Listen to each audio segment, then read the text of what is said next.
Hello.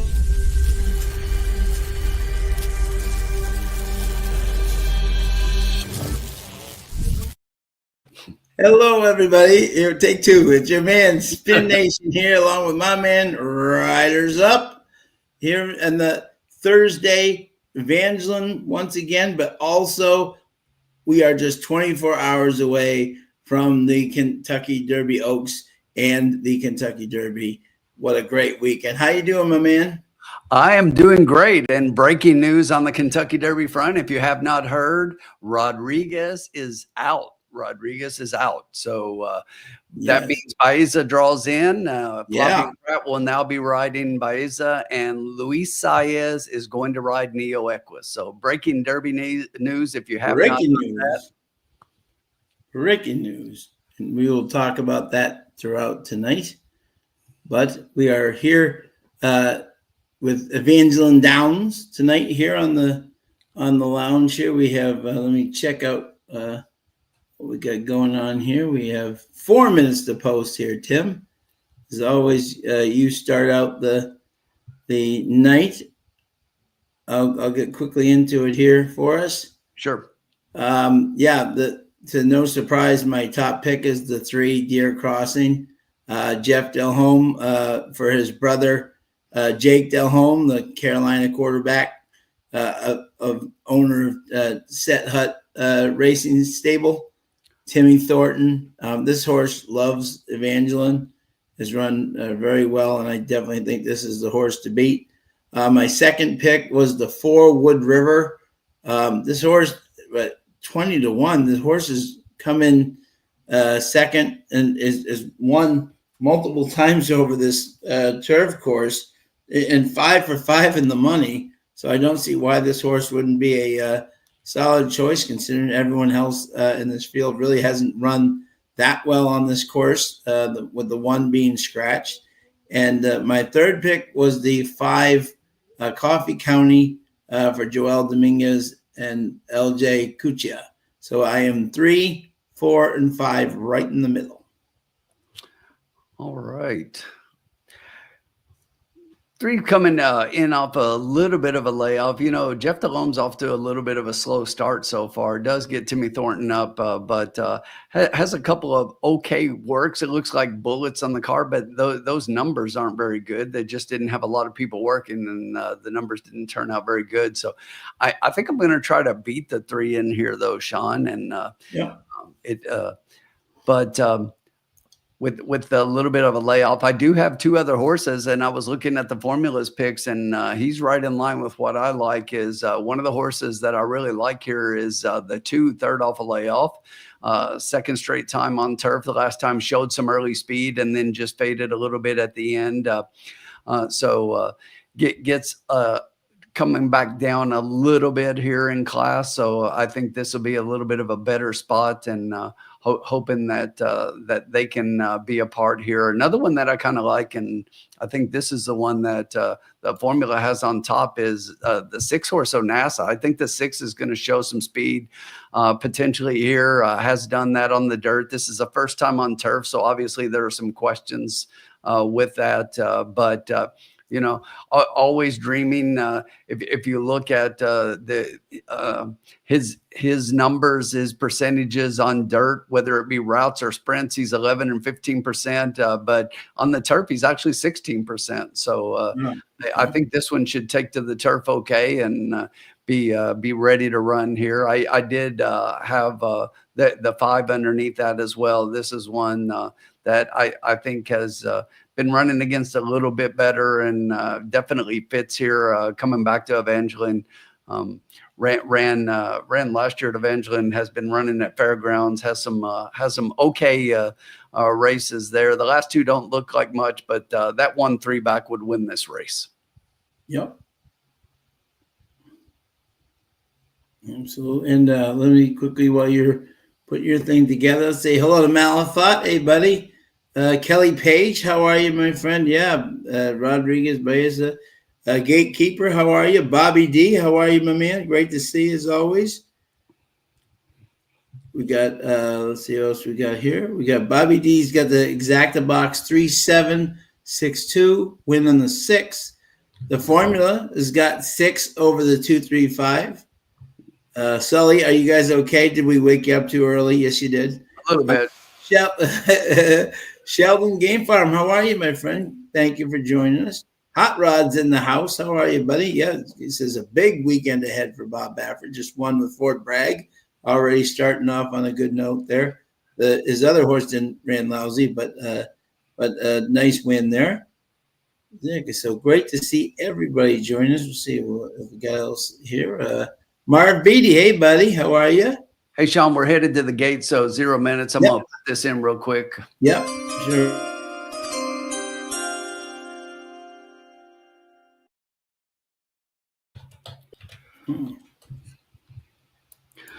So I think we're like we usually do, Sean. We're just going to wade in here to the shallow end, as we like to say, and play a nice little $2 exacta box, 3 and the 6. So I'm just looking for those 2 horses. I'm going to try to beat the 3, but the 3 does look much the best here on paper. So I'm going to try to get that 6 at a little bit of a price. And, we're just going to play it for $2 here, only a $4 total wager here in the first race until we get going and make sure that we definitely have money left at the end, because if you were watching last week in the last race, we hit a trifecta for just over $500. So we got to have plenty of money left over later on. Yeah. Did you know, by the way, we just thank you to they're off the turf. I did not notice that. I did not notice that. Thank you very much for letting us know that. All of a sudden, I just looked and said, "Oh my God, we're off the turf." Sean, this is the second week in a row, and I didn't check the conditions, and shame on me for not doing that really quickly here. But this is the second week in a row that we're off the turf, and and fast, and I'm just not sure why we're doing that. Yeah, exactly. Thanks, Brad, by the way, for that. Yeah, Jenny Ochoa, hey, my friend, how are you? Dan H has got, hey guys, 2-3 box, nothing fancy. Good luck, my man. Terry Peach, how are you, my friend? Thank you, as always, for joining us. Yeah, glad we can help. Terry Peach, that's my aunt, Sean. Is it really? It is. I love it. There you go, Terry. Thanks for joining us. Keep your nephew in line, please. Somebody's got to do it. Yeah, he's a great man, Terry. Great man. Great man. Yeah, the weather looks too good to be off. I don't understand. I mean, they must be doing something to the turf course, or maybe there's something going on. But we are loading up here. So. We're loading up, yeah. And there they go. There is the 6 out from the middle of the track, going to take an early lead down on the rail. There's the 2 horse going to sit about a length back in second. The 3 horse is third on the rail. The 5 going to sit just outside. That one in between horses in a fourth, gaining third position. Looks like the 8 horse sitting outside that one. The 7 is back in 5th position right now. 6, excuse me, and the 4 trails the field. The quarter 25-1. So very slow fractions with Onassa up front. Slow. French Composer, Sean, that 2 that I liked went off at even money. So it took some very late money here. Late money. So Onassa still holding on to the lead. Those 2 have opened up about 5 lengths over Coffee Country, sitting back in third. Deer Crossing starting to get moving up inside, and it looks like Onassa is done. Why is the jockey? His horse is just coming back to the field, and he was taking a peek inside, which is always concerning. But Coffee County starting to make a little bit of a gain on French Composer here, the half, 48-2, as they round the turn and head towards the top of the stretch here. Looks like Coffee County's got good momentum, but got work to do to catch French Composer on the front end. Everybody else is fighting for third, it looks like, at this point. The fractions are monster slow. The 7/8, 126. We are crawling, Sean. Yeah, absolutely crawling. It's going to be speed, speed, speed tonight. Yes. 2-5. Wow. And the late money showed on that too. Well, okay. That was my top pick. Yeah. Is that?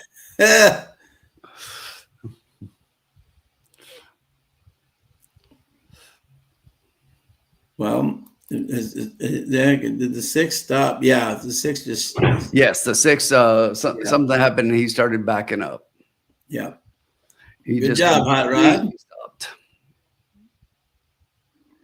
James White, how are you, my man? Great This is why we wade into the shallow end, Sean. Yeah. Just a little $4 wager to see how things are going, and I'm glad. Yeah, Dan, that was a shocker. Even money on that too. It just didn't make sense. The 3 looked best on paper. I mean, I was trying to beat that horse, but yeah, the CAWs came in and killed it. And they were right. Yes, a field goal. If you had that horse in the stable duel, you're like, they don't do Evangeline, but you'd have like 70 points because he was long gone. All right, Sean, we rushed in, so while this one goes final, I need to finish setting things up here. I'll be right back. Yeah, no worries. Exactly. And well, exactly. So we had one race there. That's okay. We started, we didn't even know that the races were off the turf, but that's okay. It's all right. This way we start slow as always.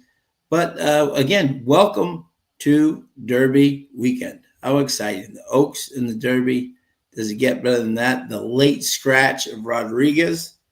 Definitely bringing Baeza in to the 20 post. I am a big fan of Baeza. I think he's a talented horse. I think he's young. I don't think he's run enough races. If he was in the 10 post or the 12 post, I would like him a lot better.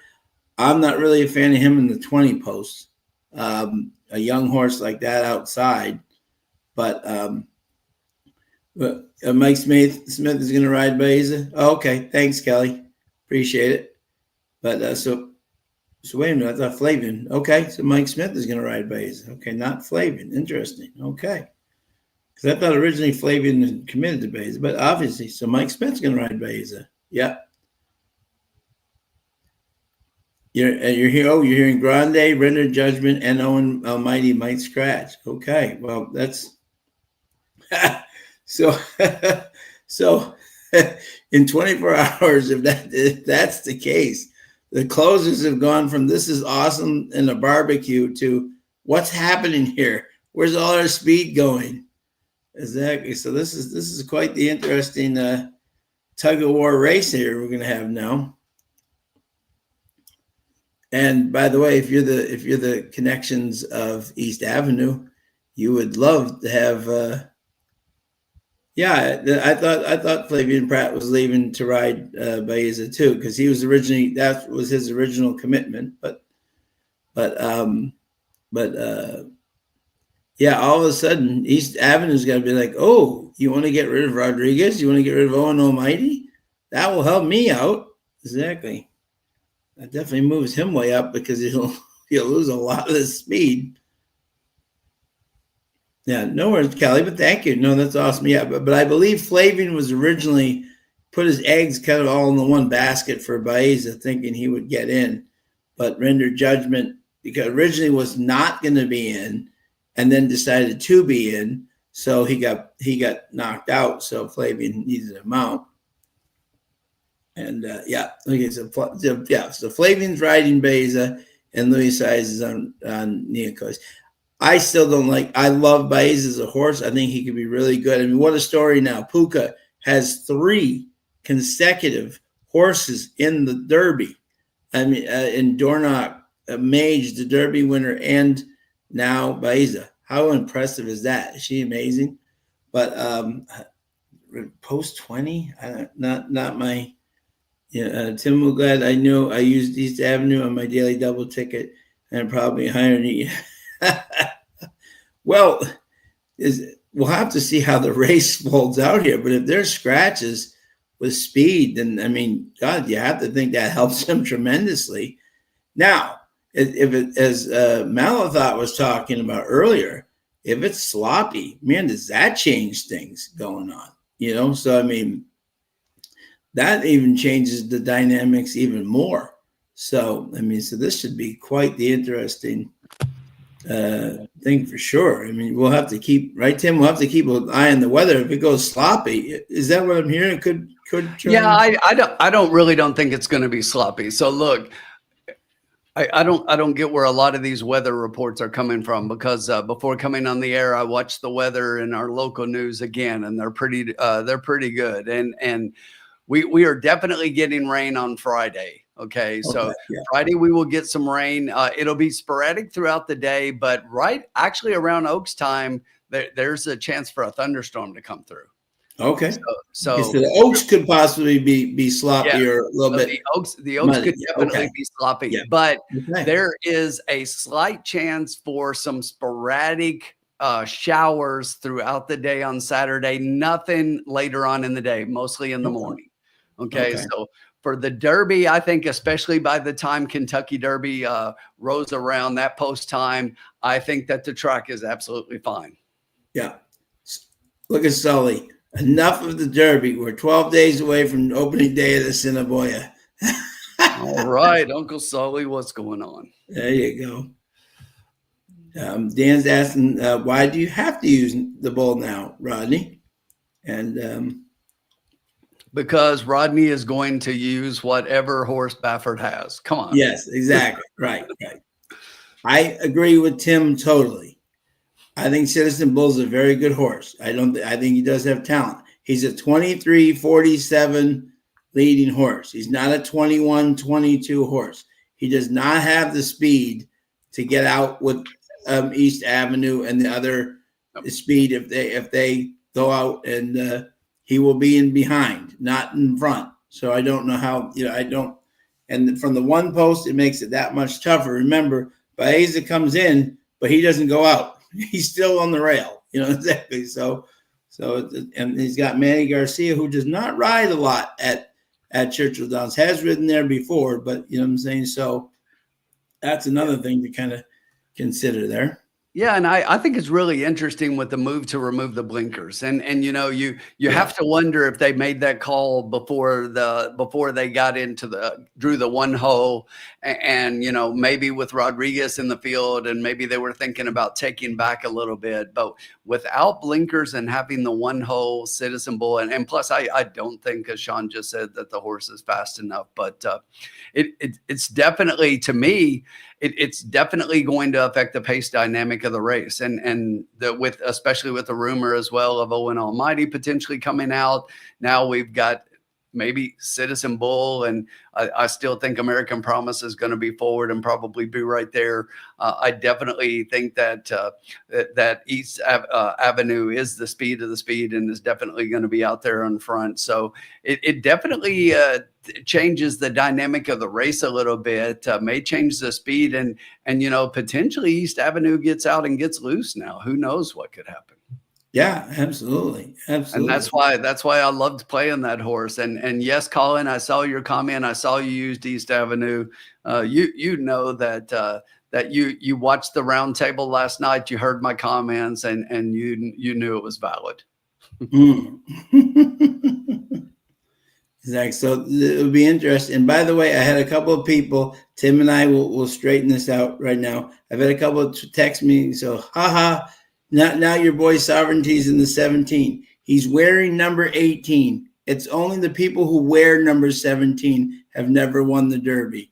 18 has won the Derby, and he was actually moved into 17. So because of a scratch. So so it's only the number 17 that has not won the Derby, not the 17 post. So exactly. So that does not apply. Dan, I don't disagree with the thought process about East Avenue backing up based on what we've seen over the past few races and everything, but it's just like I was talking about last night in the round table. That race in the Bluegrass Stakes is a lot better than a lot of people think. If people are just looking at times, you're overlooking the way the track has been playing, and that was a heck of a race for East Avenue to hold on, and now coming back and going to be third off the layoff here, so could definitely move forward. And great angle. A horse that was highly thought of coming into his 3-year-old year here. So maybe he's starting to get back to what everybody thought he was. That's kind of what I think.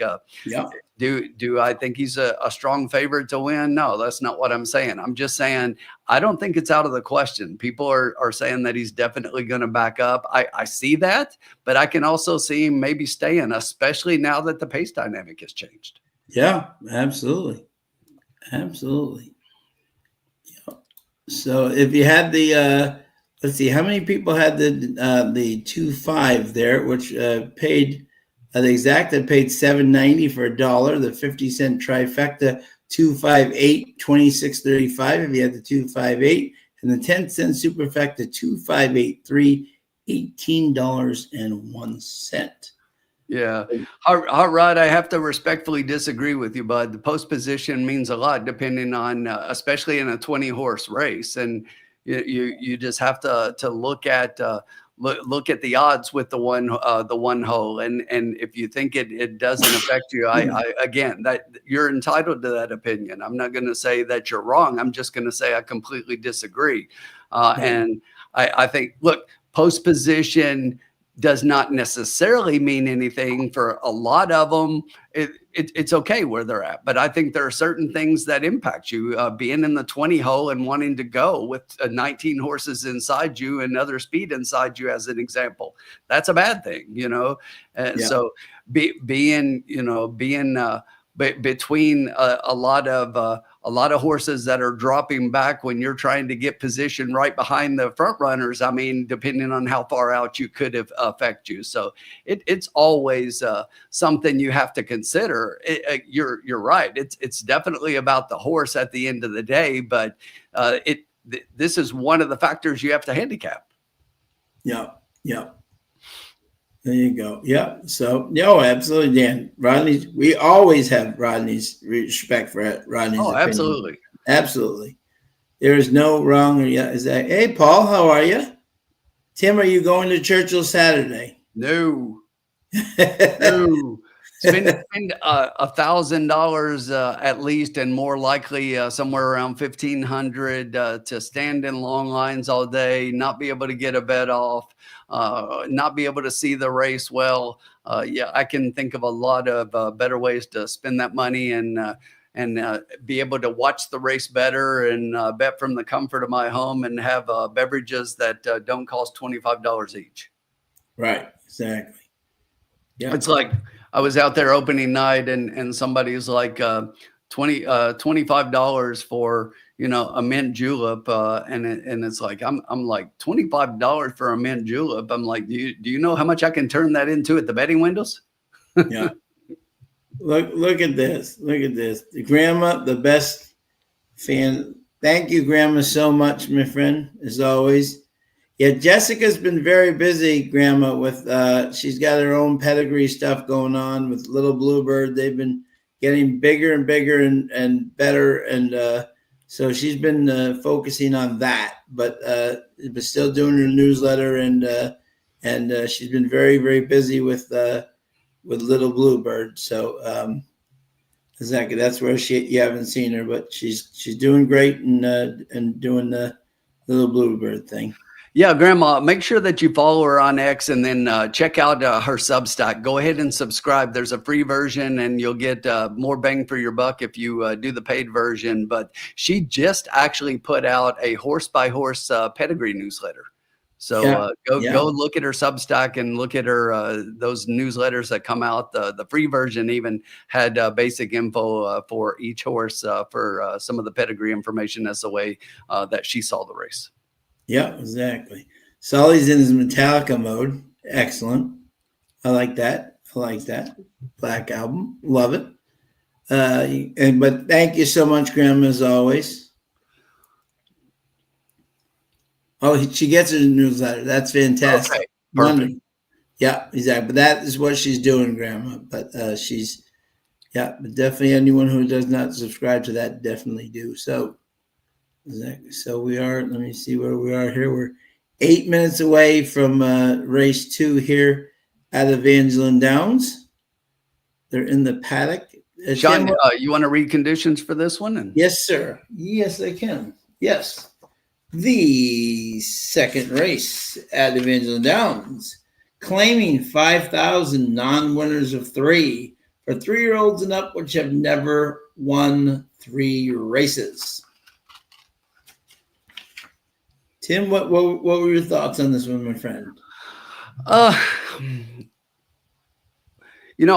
got a horse here that I'm kind of taking a little bit of a flyer on, and I'm gonna hope that this one can come off of a long layoff here and do a little bit, and that's the 5. I don't know if that's Traber's Creed. That's what we'll call it. Traber's Creed. Yep. But I just think that this one's got some decent races going back to last year. The distance is obviously something that's right in the wheelhouse of this horse. That's what he was running last year at Delta Downs and Louisiana Downs. So now comes here into Evangeline. Does not have a race over the surface. Does have a 3rd place in the 1 try at the 5.5. When you look at this horse, I think there's a possibility for speed there. And then I look at those works, and I know they're not recent, but I look at some of the speed in the works. And the thing about it was I looked at the rest of this field, and I think that this horse can fit. It just seems like the speed figures make this horse fit really well. And I thought that we would get a price on the horse, which has dropped down a little bit. So off a 5-1 morning line, well, it just clicked right back up. So sitting right at the 5. And after that one, look, Mud on My Boots is going to be your favorite, and a horse that I do like. I'm just as I usually do. I'm looking for opportunities for a horse that, while this one is a bona fide favorite here, that justified for what people see and why this horse is a favorite. I just think that it's not an overwhelming favorite to where I'm not willing to try to beat it. So I'm going to try to do that with the 5, but the 8 is definitely a horse that you have to consider here. Makes a lot of sense in this spot. And then after that one, I went towards the inside to the 2 Catalina Day. This is one I think probably has the trainer that's doing the best at the current meet with Lee Thomas. So I think that the barn seems to be doing really well. This one looks like another one that fits at the level. So, Tim, we have a late scratch of the 5 Traber's Creed. Well, there goes that. Yeah, there you go. We're missing turf from we're losing horses. Did it just scratch? Because just scratch. Yeah. Okay. Yeah. Hey, Jenny Mac, how are you? Yeah, because I just looked a second ago and he's right there. He's right there, my friend. Yeah. All right. Okay, so that changes things a little bit. The 8 is going to be tough in here, but I like the 2 floating up to 5-1. So basically, that might be the play that I try to beat the 8 with. I'll probably just box those 2 in trying to beat that one, and then. If I'm adding one more after that one, then I kind of like to Call Me Rip a little bit on the 10-1 morning line. Is taking a little bit of play. Has dropped down to 6-1. So this is one that another one that definitely seems like he fits here, and he's 1 for 1 at Evangeline, 1 for 2 at the distance. So I think he definitely fits. The connections here, they've only had 2 races, but they won 1 of those, Sean. So they're batting 50% and $8 ROI if you had bet $2 on each of them. Yeah, there you go. So I'm going to try to get that one underneath. So again, 2, 8, and 6. Okay. There you go. Like it. I'm going to go for a little bit of an interesting play. Let's see. Marv has got a tri-key 2 with the 6, 7, 8. Hot Rod has got the key in the 2 with the 7, 9. I'll let the 8 beat me. Hey, George Peak, how are you? J Mac, great to have you. But I'm going to go for a little bit of an upset here.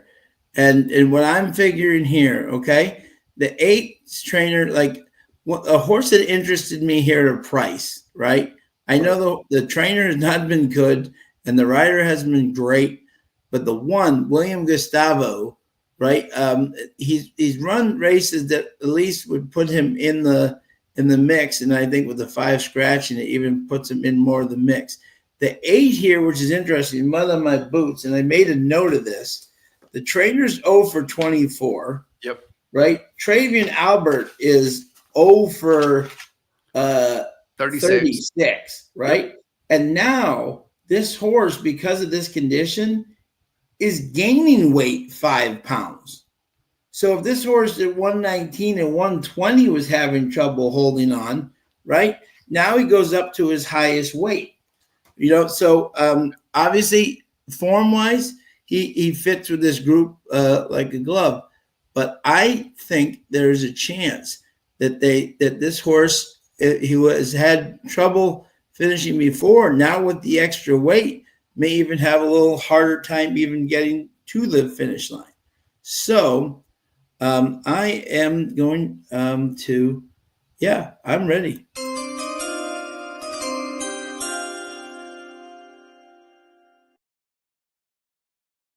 I'm going to do, Tim, a $2 exacta box, 1, 2, and 6.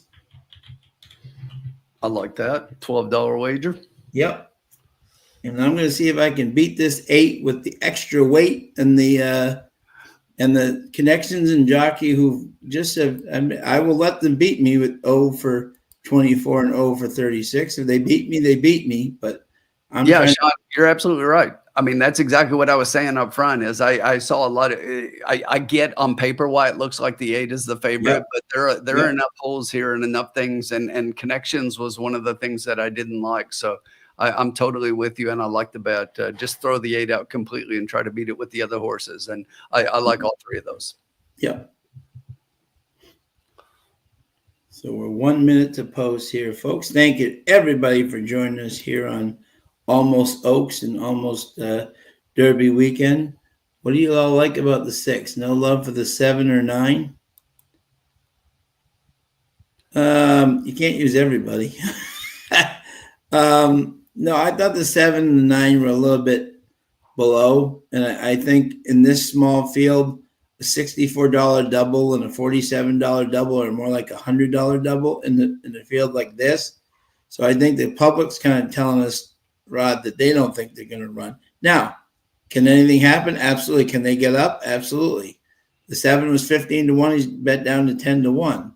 Exactly. And so obviously anything can happen. But I use the board and all that stuff. And Dan likes to see exactly. Yeah. Go ahead. I was just going to say, I really don't like the long layoff for the 7. Been off since August. Has some works in there, but really, if you look at the works, they're like there is not a lot there. They're showing one work on the 28th of March and nothing else since December. And this horse is coming off a layoff since August, so I need to see a whole lot more than that. And the 9. Is one going second off a layoff, but that first race coming back did not look good. And the horse was in the back in a race that favored closers and could not close at all. Did not close, actually went backwards. Yeah. So, to answer Paul's question, Sean, are the Celtics going to win the NBA title this year? Well, as we know, Paul, it's very, very hard to repeat as champion. I think the Celtics have done all the right things this year. They've rested their players. They got the job done versus Orlando, get a full week before the Knicks. As long as they stay healthy, I think as a team, I still think they're the best team. But Oklahoma City's had an amazing year, and those young kids are really talented. And Cleveland's been amazing too. But if the Celtics, when it comes down to it, they're Tatum and Brown and the talent, I still think they're the best, but we'll see. It's very hard to repeat for sure. Bob Jackson, how are you, my friend? What's going on, Bob? Almost Derby time. Kelly Page is gonna take the 1, Sean, win, place, and show. Yeah, good luck, Kelly. Yeah, What else we got? Hey, George, what's going on, my friend? Welcome back in. I like that one, Kelly. Marv is doing a tri-key 2 with the 6, 7, 8. Yeah. Good luck, Marv. Late scratch, the 4.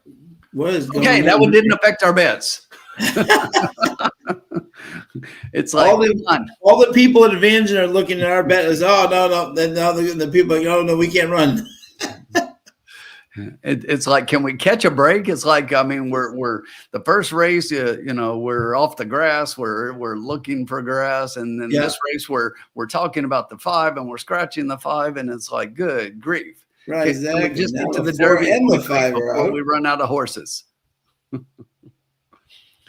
But Sean, and I heard you talking about this a little bit while I was running and taking care of a couple of things here in between races. But yeah, I mean, the rumor mill says we may get at least 2 or 3 more scratches.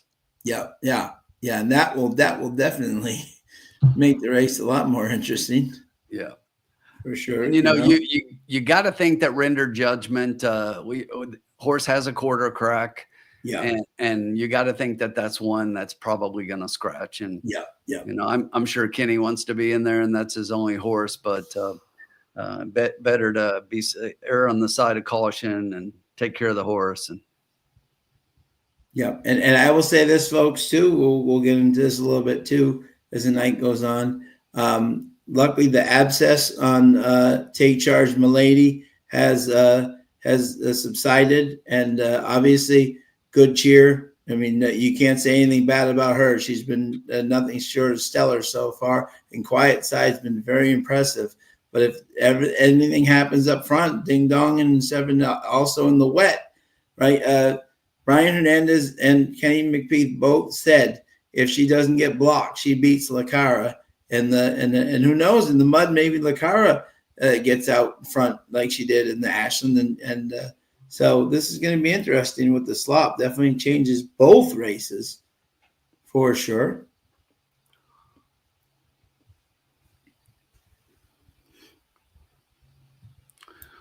Dan says he's canceling his exacta and keying the 9 over the 6-8. There you go. Okay. Yeah, there you go. We're circling to give everybody a little bit of extra time here with the scratch of the 4. Yeah. And that 4 had dropped down from a 20-1 morning line to 7-1 before scratching. Yeah.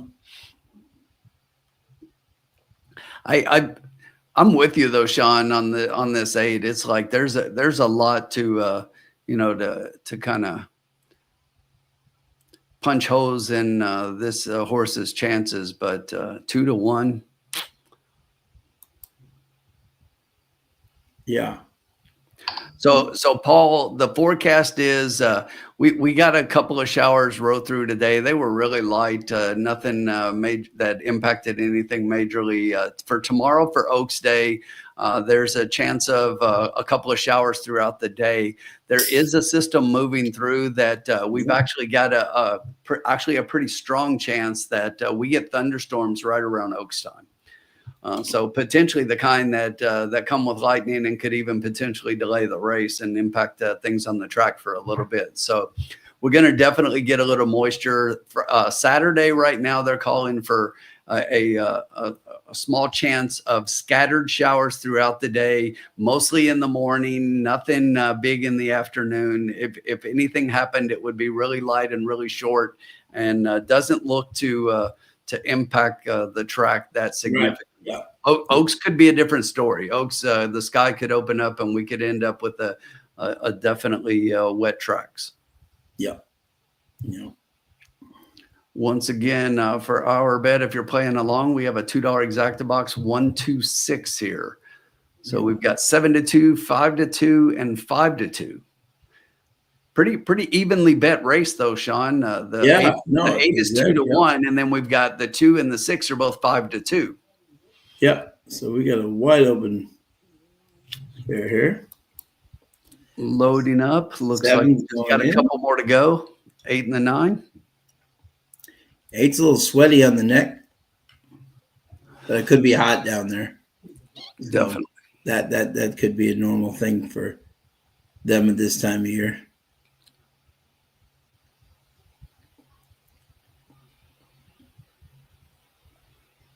And they're off. They That's are the 9 going for the lead, but the 2. The 8 did not get out for the lead. I thought the 8 would be on the lead, but the 8 broke dead last. Is now rushing up. The 9 The 2. Two's got the rail trip and starting to show speed.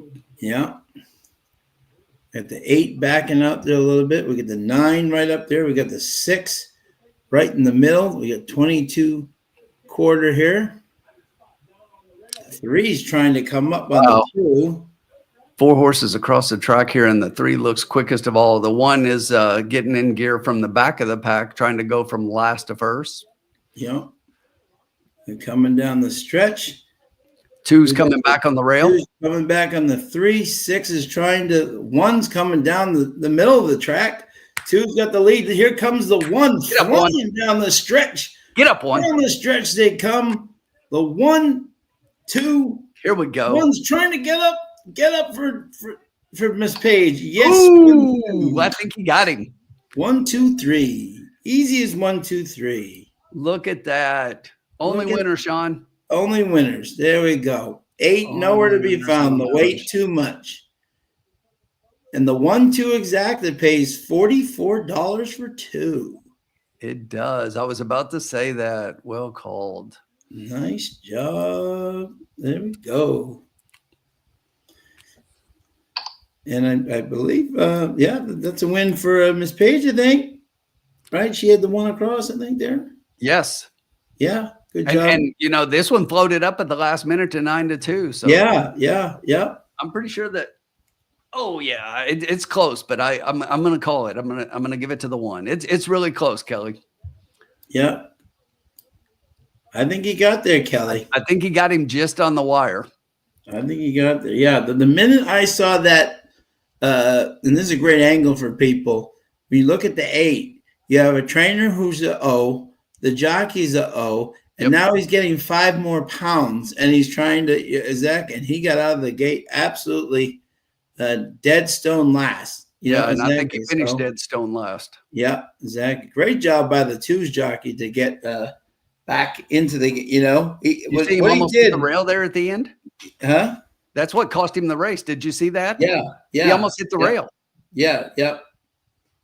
But I like what Lozada did, kind of let the 3 go early there, and then just re-rallied, which is a nice move. 1, there. 2, 1, 2, 3, 9. 1, 2. Look at that, nice hit.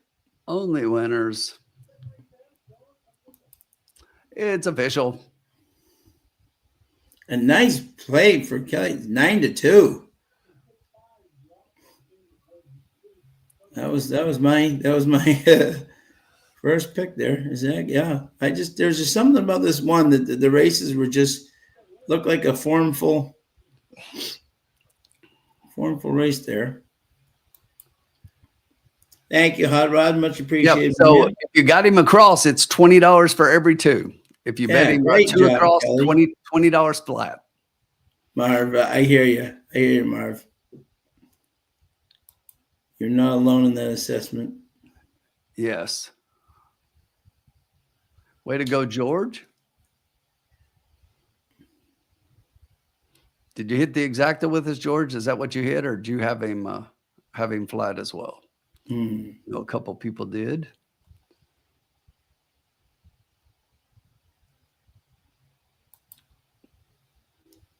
Great job, George. Great job, Kelly. Let me update the bankroll.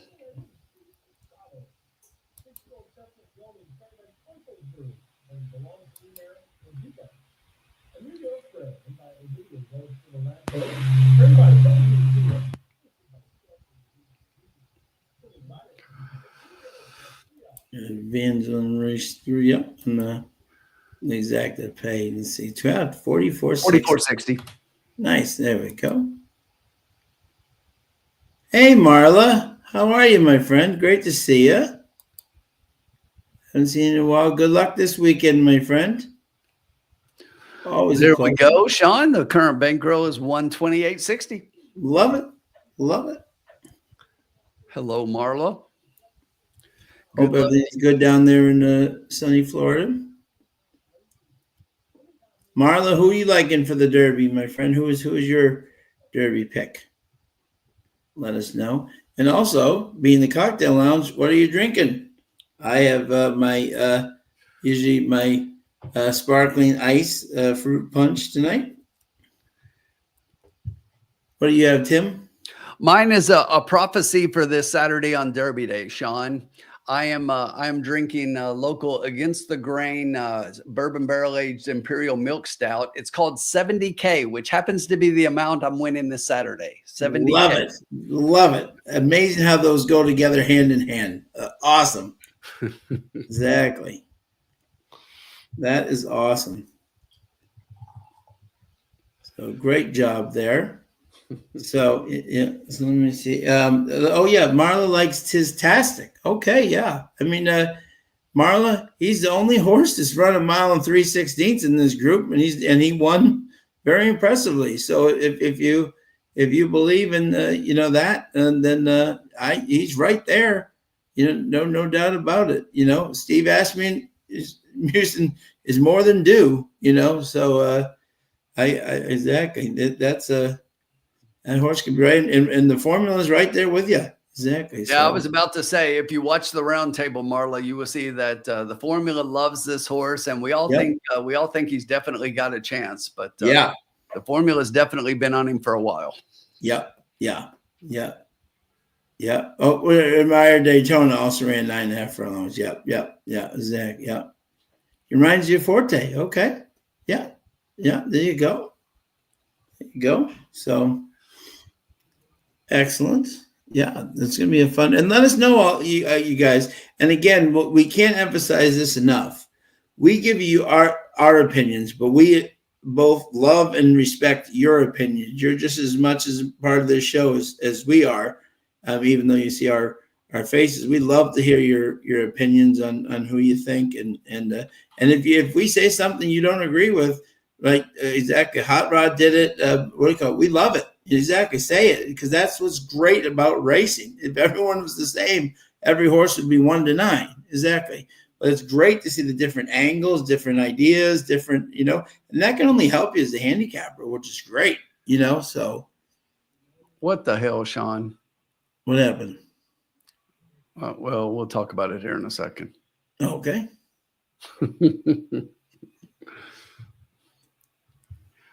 I can't be moving the needle yet. We haven't talked about this race, Sean. Yeah, sure. Oh, in the third race? Oh no. I think Tim's horses. Well, Zach, start allowance on the dirt. Race number 3. I'll read the conditions here. Coming up. Third race. A mile, allowance 5,000, purse 18,000 for 3-year-olds and up, which have started for a claiming price of 5,000 or less in won their last 3 starts, or 3-year-olds. This is and we have a scratch here of the 3. Pomeroy Hayes has been scratched, but still leaves us a nice field of 8.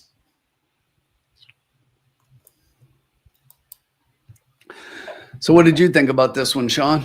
Yeah, this was well, Tim's already discussed it. I'm upset. I'm upset. Exactly. And this is interesting because, this is quite the interesting race here.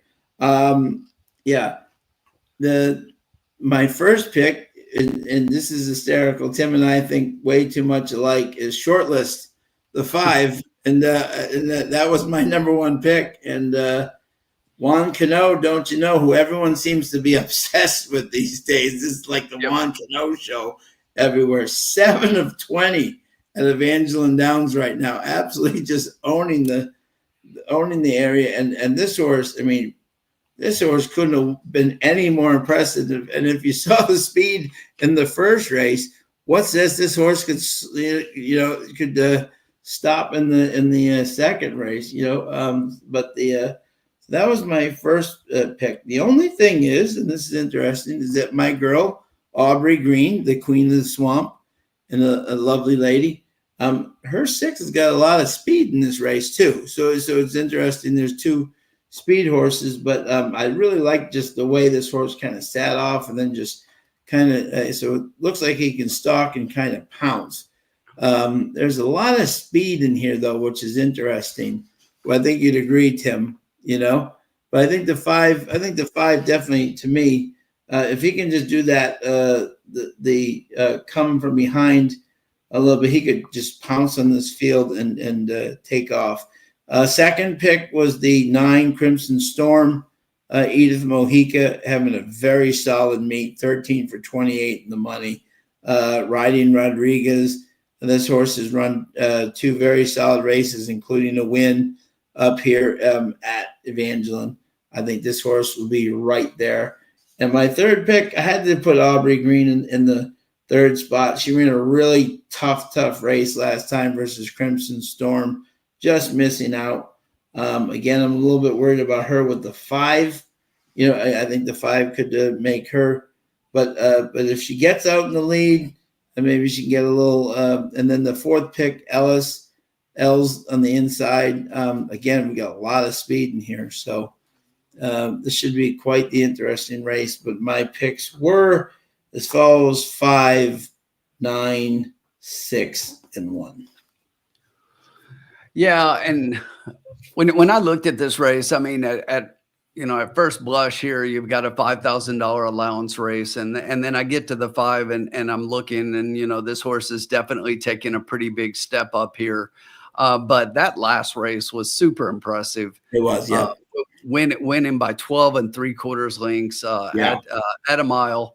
And so we're coming back here, and then I started looking at the rest of the horses, and none of these horses are straight allowance horses, Sean. Everybody is either stepping up now as well, or they've stepped up just in the last race, and they may have one allowance class race. So it's not like this horse is jumping in way over his head. But I absolutely loved Shortlist here. I thought we, coming in off an 8-1 morning line, I was like, all right, we got one here.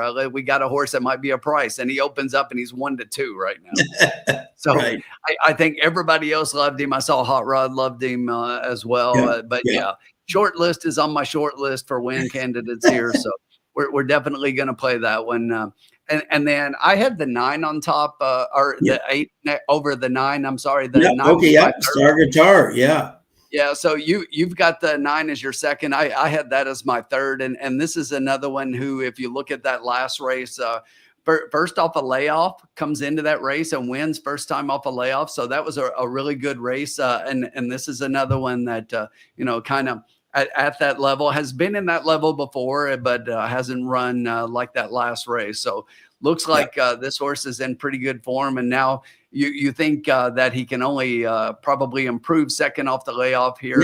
So probably moves forward off of that effort. So I had him second and had him third. But the 8 horse, and again, you mentioned the Star Guitar, but he's definitely coming off a layoff, but getting Timmy Thornton right off the bat has a solid, couple of works here. But I just think that this horse, if you look at the speed figures, there is a lot of speed in this race. So that's actually why I like the 5 and the 9 on the 5 on top. Because that's one that's probably going to be coming from a little further back. I just think there's way too much speed up front. So despite the way the track has been playing, it's also why I don't like the 1 horse in here as much because the 1 has a tendency to fade a little bit, but does have a bullet work since the last race. So that's one definitely to consider. That was my 4th horse in the race, but I was 5, 8, 9, and 1 for me. Let's see what everybody thinks here. Terry Peach bet a 5-9 exacta box. Good luck, Terry. Hot Rod's right with you. 5, 6, 8, 9. Do we get Bobby's? Let me see. Maybe Bobby's. So the red pin selection they're showing on the screen for race 3 is number 2, City Park. Solid pace, could set up for a closer. This one is definitely that. Gets Tommy Pompel up. Yeah, I do like that. If you look at the connections here, they've only hooked up 1 time so far this meet, and they're 1 for 1. Juan La Rosa and Tommy Pompel. Yeah, Jimmy. Let's see. James White likes the cross in the 7. Bob Jackson's top 3 picks are 1, 6, and 7. Hey, Chris D'Souza, how are you? He's got 2 to win, the 2 to win in place, and 2-1-8 exacta try box. Good luck to everybody. So we're going to get back to the way I typically do things here, Sean. Even though we're 5 minutes, we're still in the paddock. We haven't gone out. So we'll wait till I see them on the track, and then we'll figure out how we're going to approach this. So getting a little better odds. We're getting a little closer to even money right now. We're 4 to 5 on the 5 horse. So we'll continue to watch that one. Bobby D's got exacta box 9587 and win on the 7. Vince Watson, how are you, my friend? We're trying, my man. We're trying, and so far so good. What's up, Vince? Yeah, Bob Jackson, we're all over the place. Exactly. This is one of those type of races, my friend. Absolutely. All over the place.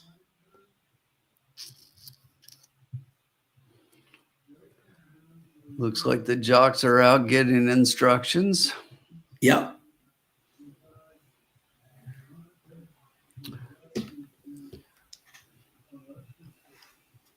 The tool time selections are 2, 8, and 9. 2, 8, 9. Okay. So he doesn't have the 5. Interesting. Exactly. Yeah. No. 5 favorite. Yes, it's not heavy. He's chucking them out, as Dave Weaver says.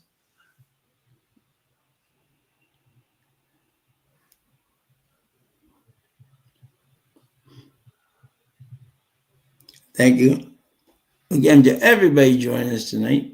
So appreciate it.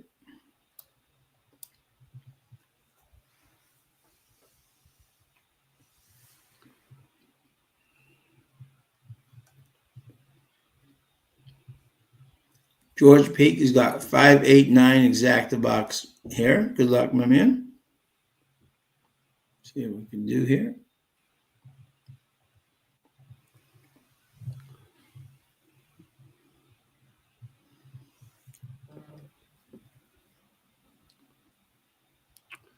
Let me see if we can get any more. John, you know what time it is? It is.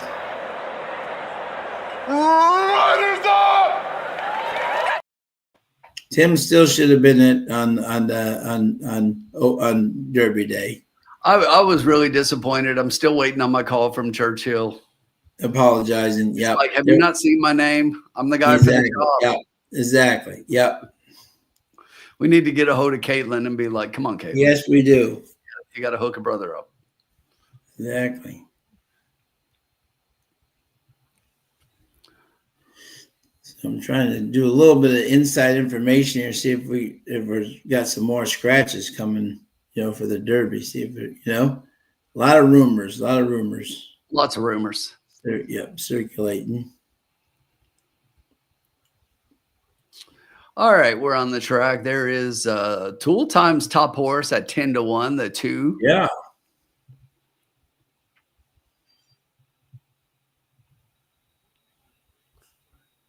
We need Rob to stop by the chat. He didn't stop in at all last week there, Sean. Oh, he didn't? Okay.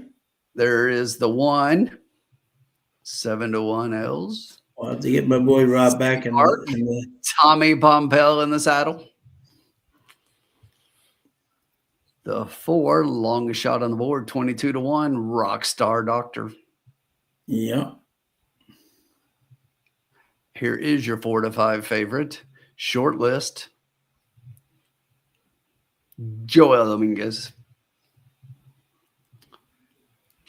Whiskey and Easy. Aubrey Green. Yep, there's my girl. At 9 to 1, Bind Faith. Jansen Melancon. The 8, given the best dressage routine in the paddock or in the post parade. Crimson Storm, Jose Luis Rodriguez. I like that horse a lot at 9 to 1, Sean. Yeah. How's that horse 9 to 1? That is a great question.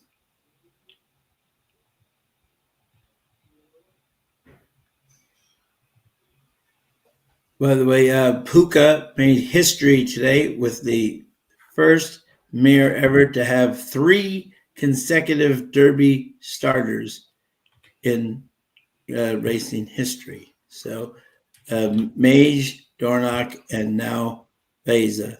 She made racing history today. Terry Peach likes the 2 to show. Good luck, Terry. 8-1 on the 2.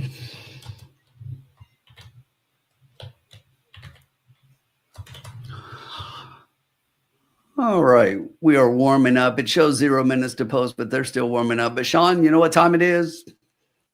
What time is it?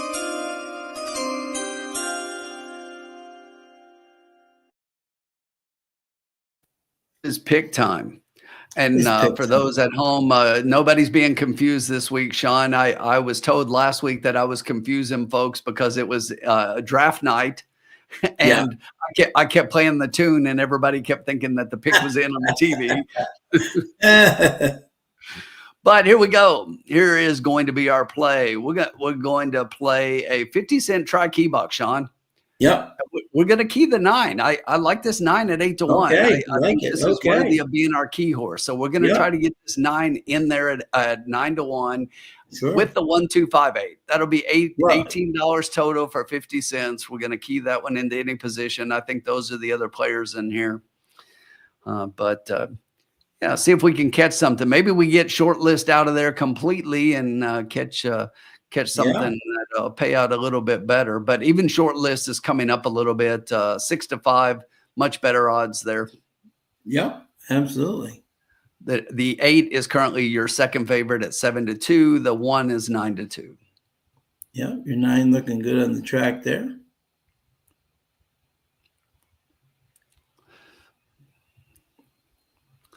They're coming towards the gate now. I think that's an overlay, Sean.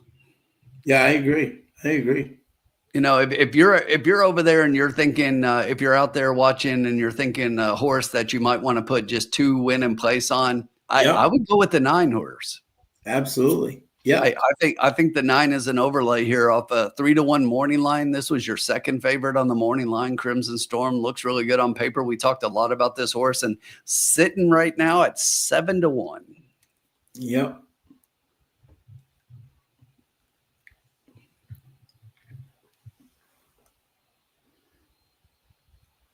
The horse is getting their way towards the gate right now. It's 82 degrees down there tonight. Speaking of 82, we got a little more than that with 90 in watching right now, Sean. Yeah. Yep. Thank you to everybody for joining us. If you're watching over on YouTube, make sure that you go ahead and hit that thumbs up button. And if you're not subscribing to the channel, what are you doing? Have you seen the videos we're putting out lately? I mean, here in the Cocktail Lounge, we turned 100 into over 500 last week. Absolutely. Yep. We got all the spotlight videos. We did a nice round table running through the entire Derby field last night. Yeah, that was so much fun. Yep. Make sure you check that one out. And you know, we all have our opinions. And like I put out on X today, we don't always agree, each of us. So when you see the horses where we do agree and everybody kind of likes it, whether we think it's a win or in the money or somebody thinks it's a long shot or whatever, when we agree across the board, it's a horse you might want to take a look at. And there are a couple that we just all 4 agree that they're kind of tosses for the race. So we will definitely take a look at that. Oh, okay, Tim, we need your help with Jesus here. Yeah, he wants a link to watch the race. Oh yeah, so you have to go to Evangeline or go like to their live stream, or because we do not have. They have a live stream. Yeah, they may. I don't know, but I'm saying or a betting website because we don't have the express written permission to show the race, unfortunately. When Woodbine starts in a couple of weeks, we do have their express written consent to show their races, so that we will see those races when they start. and as well as the Assiniboia when they start.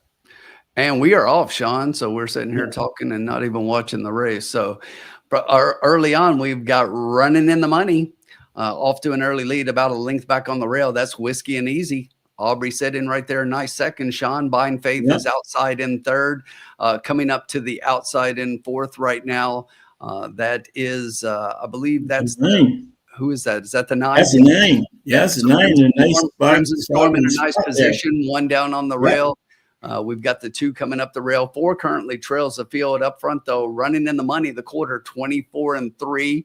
Whiskey and Easy is sitting right there. Buying Faith back in third on the outside. Crimson Storm starting to move, as is the 1 horse. Take over 54. So that one's starting to move down on the inside.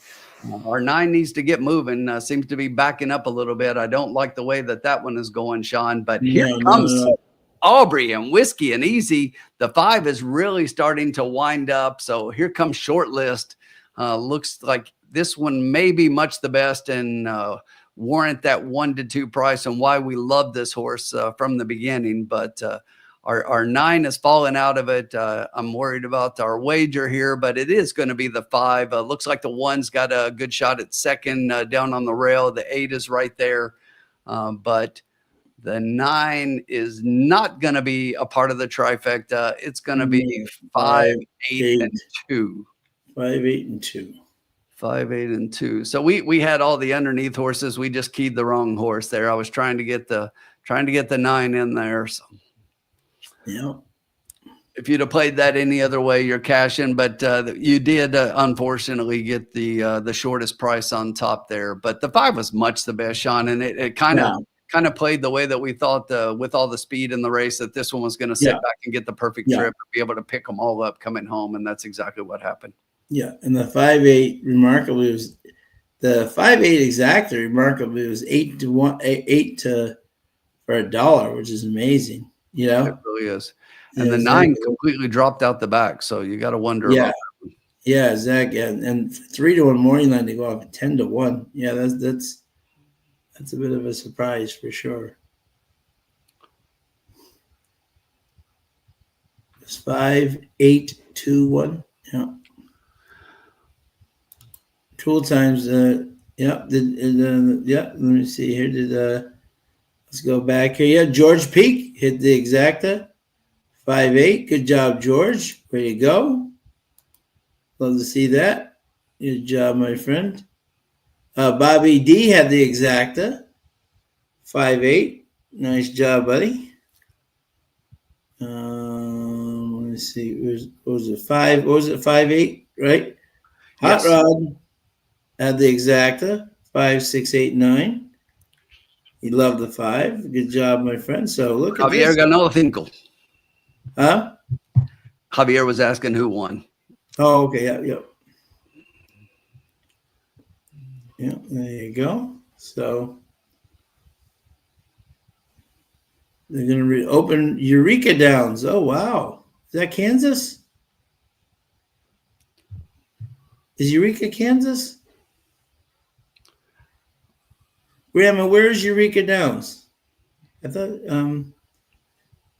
always exciting to see so many tracks closed. It's good to see a new track reopening that's for sure. Again. Normally it's going the other way. Yeah, exactly. So, it's official. It's official. Good job, everybody. Short List pays $3, $220 and $210. Running in the Money, $480, $280, and City Park $360 to show. Good job, George. George, 2 for 2. Way to go, George. Way to go, George. Good job, man. Very nice job.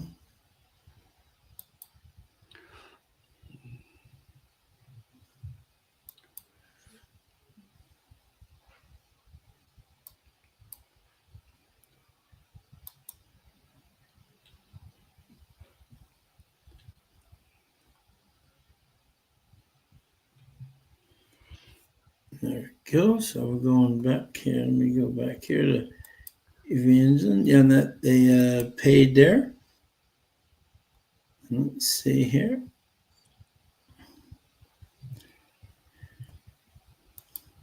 It was official. Yeah. And with the exacta pay, yeah, 1640, not bad at all. Exactly. For No, exacta. not with that horse on top. Yeah, that's a very, very generous. Actually, it was your top two horses. Yeah, exactly. Very generous pay, which is great. So good to everybody in the lounge who took it.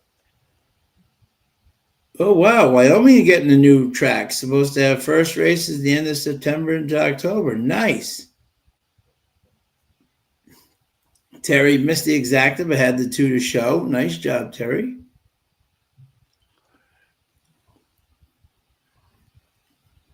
That was a interesting race there, to say the least. I that 5 just jumped off of it to me, and I just didn't like the odds, and no, was trying to catch something else, and it was definitely the right horses. And if you go back to the way I handicapped at 5-8, Sean, right? Yeah, no, exactly. Yeah, exactly. How many times have I done that? I know. Too many, right? Exactly. When you ask who won, it's usually not the right answer. There you go. So, yeah. So again, thank you to everybody joining us tonight here on the pre-Oaks and Derby cocktail lounge from the Evangeline Downs. Yeah, I know, TM, huh? Rodriguez out, and I think Johnny V wants to pass Mike Smith for the most Derby mounts. So Baeza in. That is definitely news. I know a lot of people like this horse. Now is going to be breaking from the outside post in a big field.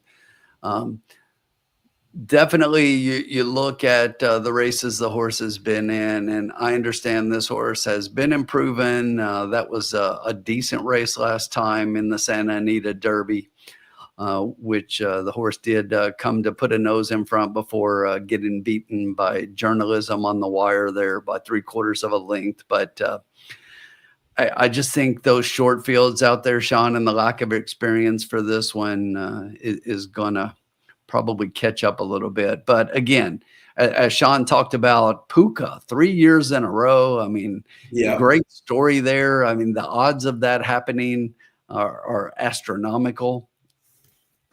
And, exactly. So best of luck to the connection, but it's not a horse that I am going to be playing. And again, this is a horse who likes to be forwardly placed. And if you look at the one time, and albeit on turf, when this horse was far back, he ended up further back. Yep. Exactly. Yep. Yeah, TM, and here's another rumor for you, and there's nothing confirmed. There's a rumor out there that Owen Almighty is going to scratch as well. Yep. Thank you, TM. Appreciate it, my friend. Yep. So now this is okay. So if you're Puka, okay, as a mom, you're looking at your babies and said, wait a minute. So my first baby got the 8 post right in the middle, and he won. Now my other baby gets the 1 post in door knock, and he gets obliterated right from the start. Now my third baby gets the 20. Exactly. So so our babies have gone from the inside to the outside. Exactly. We've covered the whole starting gate, Sean. Exactly. Puka is covering the whole starting gate. Exactly. Which is Curtis, incredible. I will tell you, if you watch the round table, this is my pick to win the Derby. Yep. I think it's a horse that is just getting better.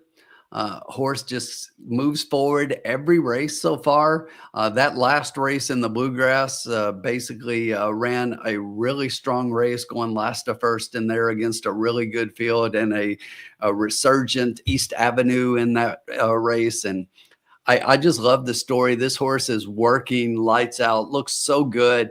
I love the way that, I don't know if you've seen him in the warm-ups in the morning, how he bows that neck and just Oh, it's just he's perfectly. just Yeah. full of himself, and he's just got so much. And I think he's coming into the race really moving forward and on a high. And yes, the speed figures might have to go a little bit forward from where they were at, but they've been going that way. If you look at them, Yep. this is a horse in 6 races. The speed figures have gotten progressively better in every Yep. race.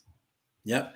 And think of it, folks, 30 years ago, Unbridled, Carl Navziger, Craig Perrette, Francis Genter, Miss Genter, you just won the Derby.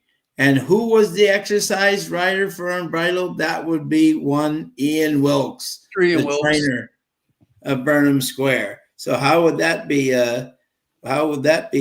Exactly. So, George, the answer is now. No, that's it. This is the last. He is the last entrant in anybody who scratches. You have a field of 19, 18, 17, whatever it is. There's no more alternates.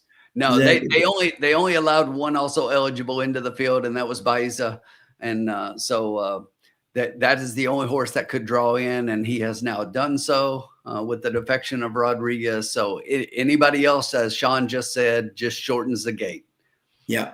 Tastic struggled to keep up with him start to finish on the works. Concerning, no, TM, there are some horses that would be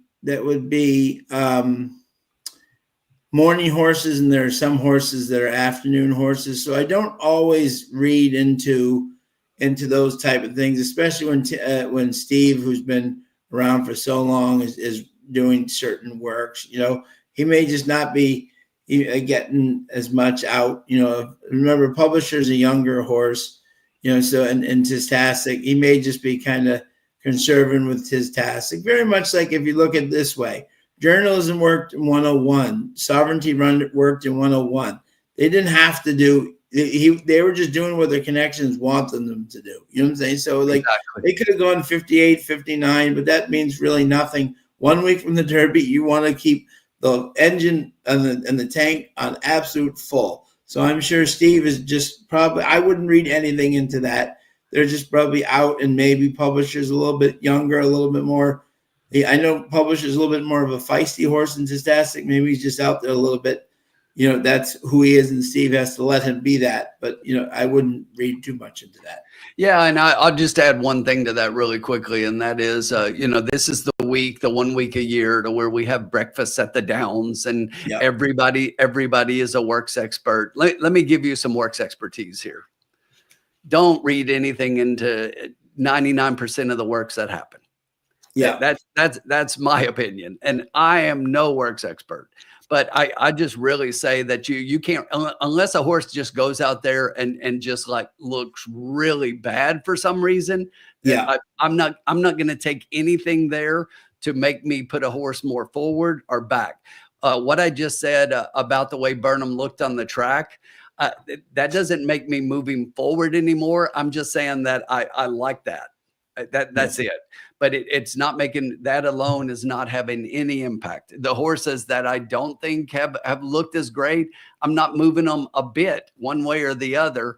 I'm based on everything else. But the works this week don't mean a whole lot. And, don't listen to any of the trainers and all that trainer speak, because everybody loves their horse going into Derby.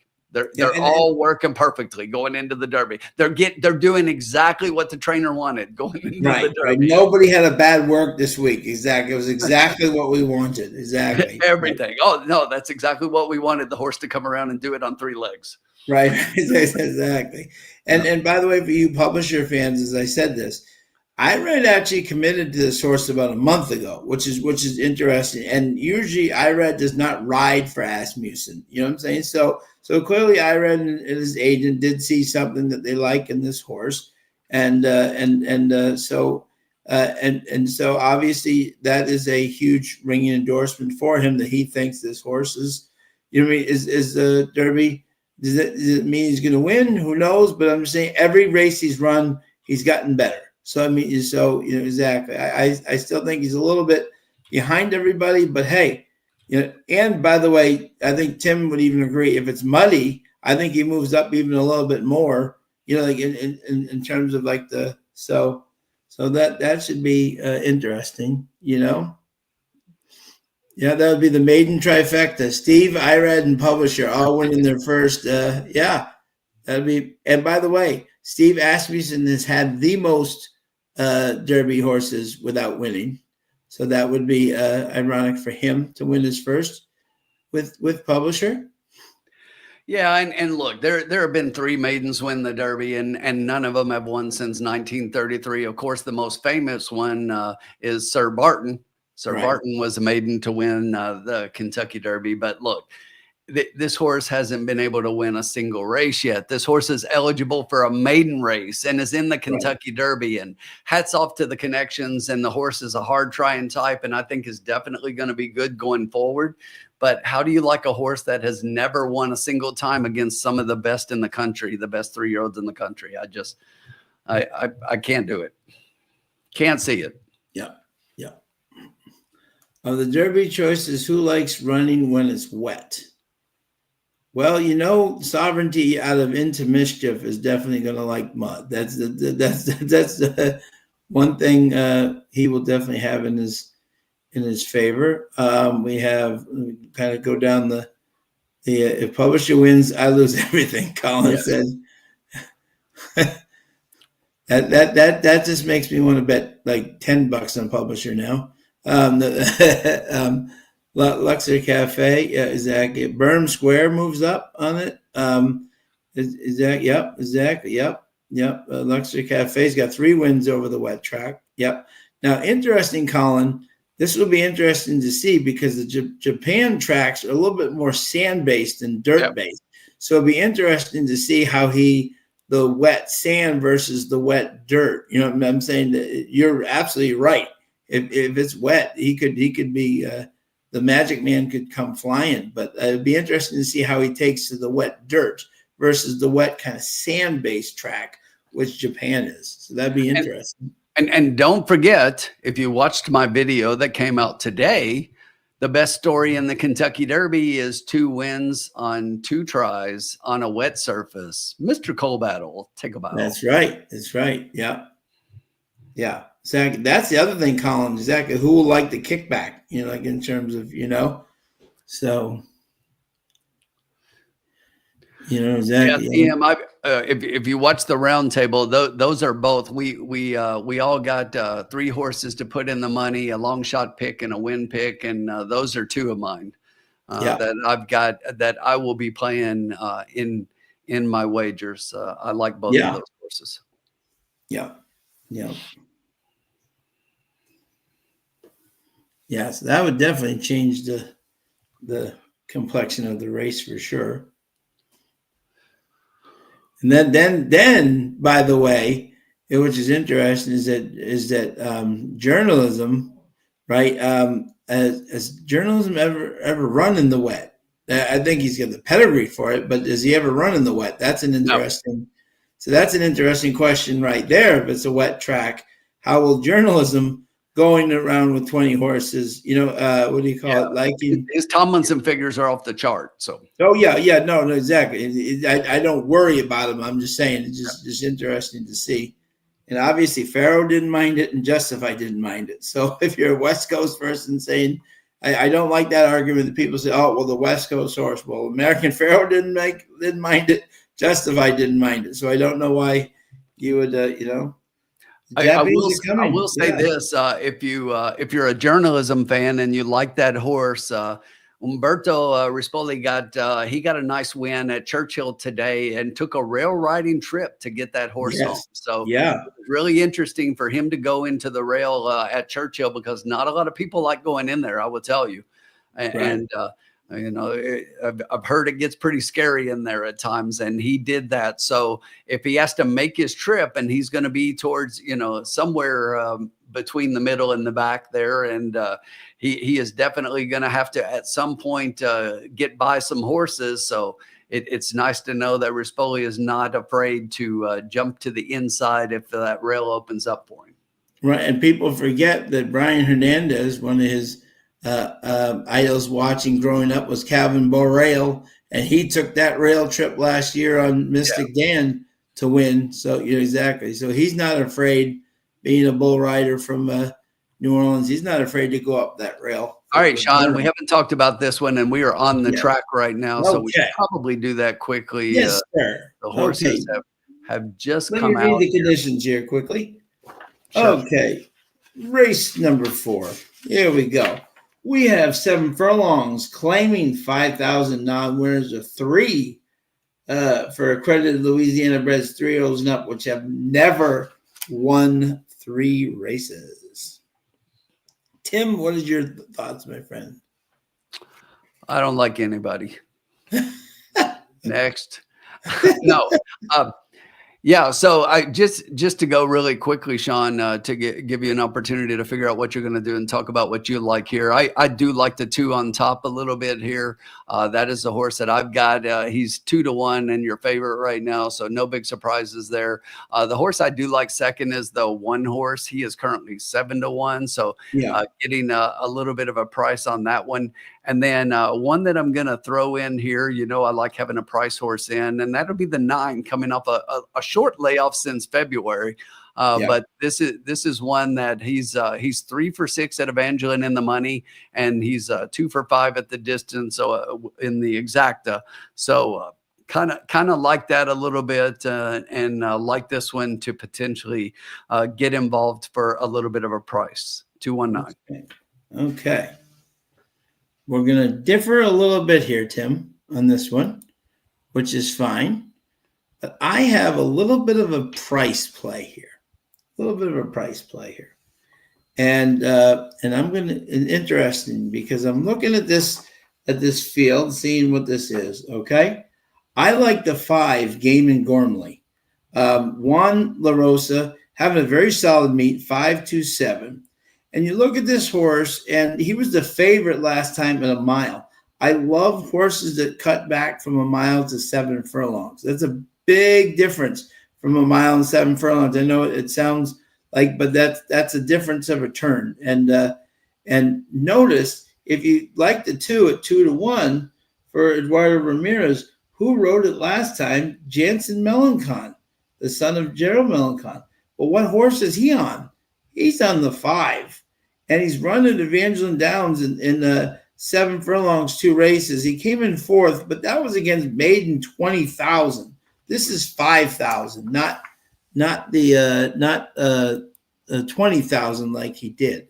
So our balance right now is what, Tim? Is 110? 110. We got plenty.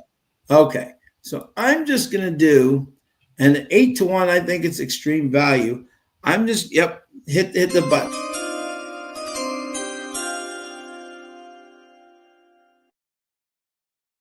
Across, 5 across on the 5 Game and Gormley. This was my long shot pick of the night. I think if everything goes with the cutback, I think this horse can definitely get into the at 9-1. I think this horse is extreme value, especially with him getting off the. And if you look, by the way, he's second in the double. So someone thinks he's going to run. So I often look at that towards Louisiana. So I think you're going to see this horse get some late money late here.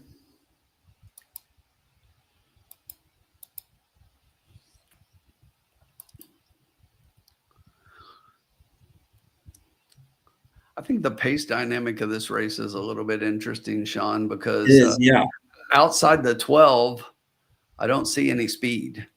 No, that's That's what I'm saying. Yeah. But the thing about the 12 is that I couldn't make enough of a case for him even being lone speed to win this race. Right. No, I agree.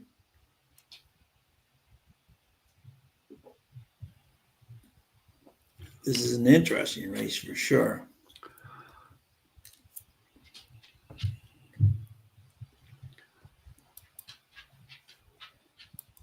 Let's see what everyone is. Okay. Bob's top three picks are 2, 5, and 10. George Peak's got a 112 exacta box. Good luck, my man. Bobby D's got a win on the 7.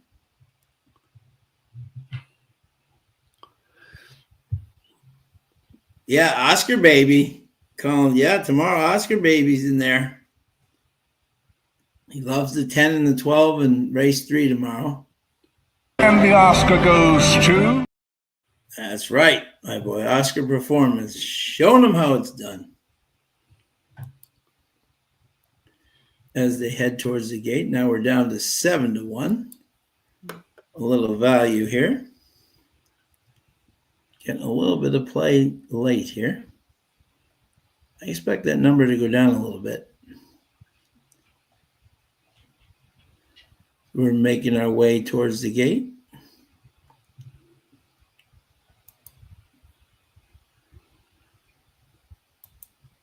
Over 95 people joining us tonight. Thank you so much, my friends. As always. Sausage as the 9 to win and the 12 top 4. Okay.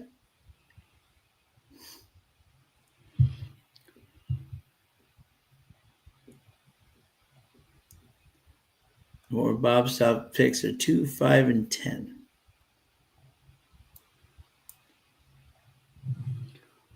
All right. Kelly's got the 10 here.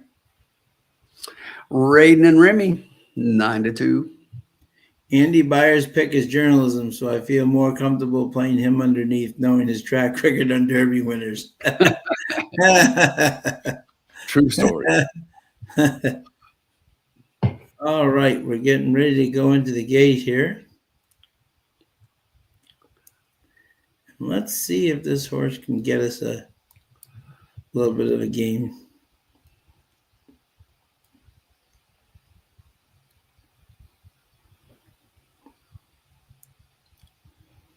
Horse is beginning to go into the gate. 7 furlongs.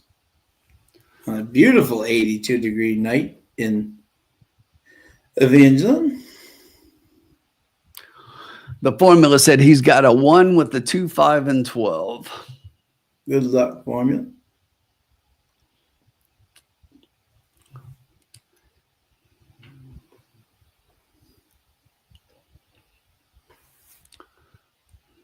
They go into the gate here. We're almost all in line. Sean, have you heard from Junior since race 9 today at Churchill? No, I was just wondering if everything was okay. He, I don't know if you saw that race. The gate opened up. His horse reared right before the gate opened, which I don't know how they started it. The horse should have been declared a non-starter, but the horse reared up right as the gate opened and threw Junior. Oh. All right, we are off. So from the outside, it looks like the 10 is showing a little speed, and now the horses inside him kind of move forward. We've got 3 across the track. It looks like the 8 has a nose in front right now, 7 between horses, 6 down inside those. Those 3 are just about a length ahead of the 2, 10 to the outside, 5. The 9 is sitting there. Then the 4, 1, 9, and 3. But up front right now, it is Honor That Dude, 1-1 even money. Chief Weave, 99-1 sitting in second place. From far back, it looks like the 9 is starting to make a move. But up front, the quarter was in 23.12. Honor That Dude still got the lead. Chief Weave starting to fade, and from the outside comes By a Thread and Game and Gormley. Here comes Game and Gormley. The half was in 46-1. Honor That Dude still got the lead as we hit the top of the stretch. Hawaiian Argument is right there in second. Inside that one is Come on, Jansen. Come on, Jansen. Come on, buddy. Go get him now, kid. Moving. Here Ride he comes. like your dad. Ride like your dad. Come on, Jensen. 2 is still holding up. Come Honor on, That Jensen. Dude still got the rail on the Jensen. inside. Here comes the Come 5 on, with the late move. Jensen. It's going to be Big close at Jensen. the wire. Game Big and Gormley. Game and Gormley in front. Honor That Yes, Dude. sir. The 10 horse, Raiden and Remy, gets up for third. Only winner, Sean. Only winners in the lounge. How about that at 7-1? Love it. That'll put a little jingle in your pocket. Absolutely. Cayman Gormley. Love it. Great call, Sean. Thank you, sir. That's my boy Jansen. G Money, his dad is looking on awfully proud. Yes. And if you remember, as I said, who rode that 2 the last time? Jansen. He won. And he the got 5. off the 2 to go to the 5. Yeah.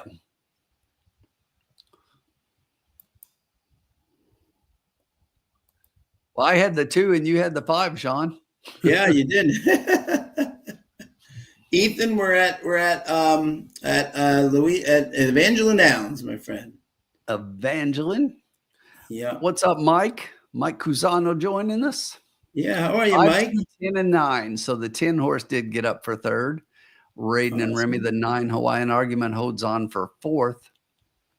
Thank you, Colin. Man, Thanks, that 5 Formula. Lion Thanks, at the very end, just eating up ground. The 2 ran a great race, and for being the speed, held on for a game second there. Yeah. Really, really great ride by Jansen there.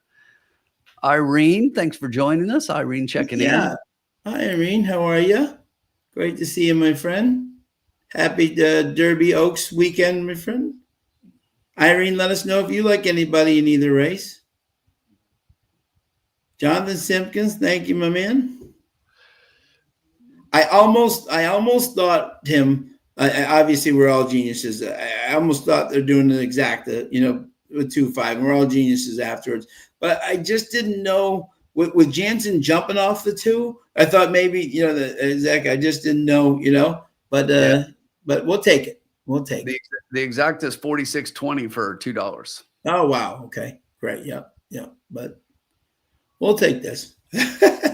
Heck yeah. We got 5. We got 5 across at 7-1. Thank you, Hot Rod. This is my play of the night. When I saw this, and there's Jansen.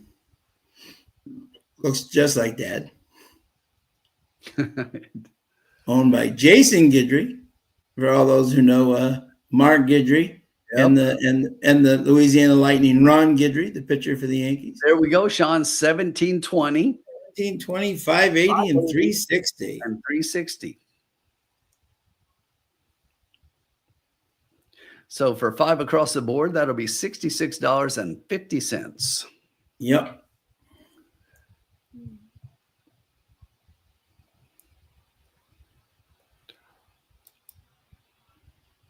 Kyle Graves, how are you, buddy? Missed everyone last week. I jumped in to hear like the 5. Oh, great. There you go. Great job, Kyle. There you go. If you want to check that ticker at the bottom, we've already turned that 100 into 162.10. Thanks to 2 nice hits by Sean so far in 4 races. We still got 4 down, 4 to go. Absolutely. Hopefully journalism stumbles and he gets trapped and makes a late run, but doesn't win. I wish no ill towards anyone, but I picked a long shot again this year. Okay, there you go, Ethan. I don't think he has to stumble. I just think that he's going to have traffic issues, so he hasn't been in a race that's this big, and it's a whole lot of horses, and his running style, you've just got to have the right trip. I mean, that's always the question in the Kentucky Derby. Yeah, exactly. So way to go, Uncle Sully. Yeah. Just said all he did was bet the horses we picked and didn't get cute. That's the way to Love do it, Sully.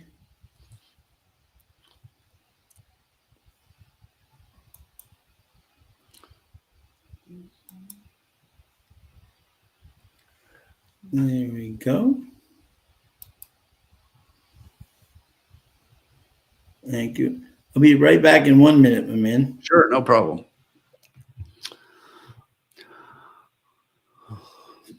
So we've talked a little bit of Derby. What's everybody think about the Oaks? I think the Oaks is a really good race. I think it's really top heavy, and you've got obviously you've got an odds-on favorite here, but we've got, I think, 3 or 4 horses that have a legitimate shot at winning the race. So what's everyone think? Drop your Oaks picks in the chat. Let us know who you like in the Kentucky Oaks. Coming up tomorrow. Tomorrow's Oaks Day. It's already here. Who'd have thunk it? Hard to believe we're already there. Crazy, crazy. So drop your Oaks picks in. Let us know. I'm going to run down the field here. So in the Kentucky Oaks, the 1 is Early On. The 2 is Simply Joking, 10-1. 3 is Fondly at 20-1. Drexel Hill is the 4 at 30-1. The 5 is Quick Kick, 30-1. Ballerina d'Oro, 10-1. La Carta, 6-1. 5G, who I believe is scratched, although still showing, not showing scratched, but that was the 8 at 12-1. The 9 is Tenma, 12-1. Take Charge Milady, the 10 horse at 12-1. And your favorite is the 11 horse Good Cheer, 6-5 on the morning line. The 12 Anna's Promise, 30-1. Bless the Broken is the 13 at 30-1. And on the outside, the 14 horse Quiet Side, 8-1. What's everybody think? I definitely understand Good Cheer being the favorite in here. 6 races, 6 wins. The horse has done absolutely nothing wrong. Saez has been up for the last 5 of the 6, everything except the maiden breaking win at Indiana. This horse looks really good. Is going 3rd off the layout for the year. So 3rd race of the year, an angle I love. Brad Cox, Luis Saez. Nothing not to like about this horse for sure. She is definitely an amazing filly. But if you go to the outside, the 14 Quiet Side, I love this filly.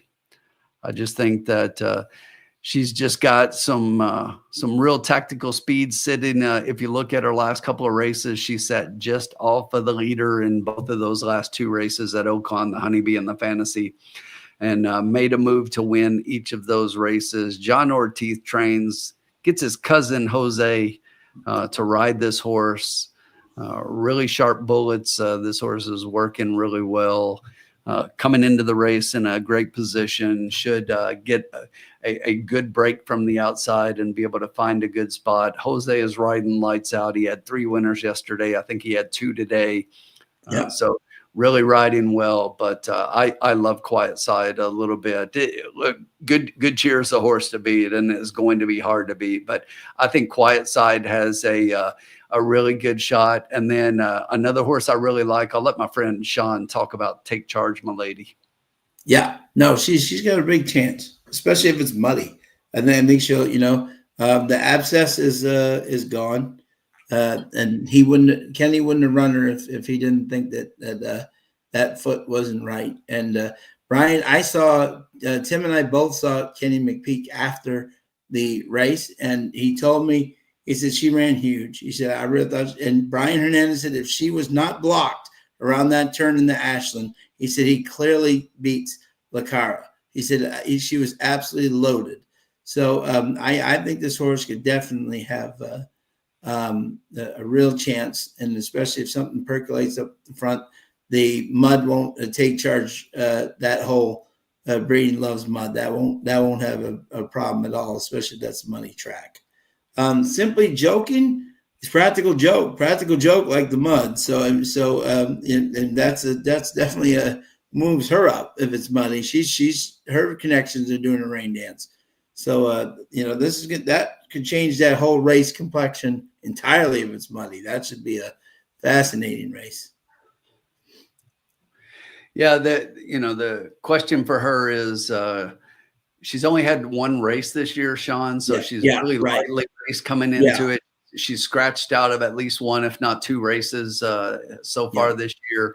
And I just question what's going on with her and why she's there. I definitely think she's capable at her best. Yeah, at her best. But this is I'm not sure. Yeah, I'm not sure she's ready to throw her best. But back to Take Charge Milady. And let me just say this: one of the horses coming into the race that I think a lot of people have fallen in love with is the 7 horse Lacarta. Yeah. And The reason was because of that blistering race that she ran in the Ashland. But let me tell you, I totally agree with my friend Sean here. It's like, if Take Charge My Lady has a better trip there, and plus that was at 1 1/16, and now we're going 1 1/8.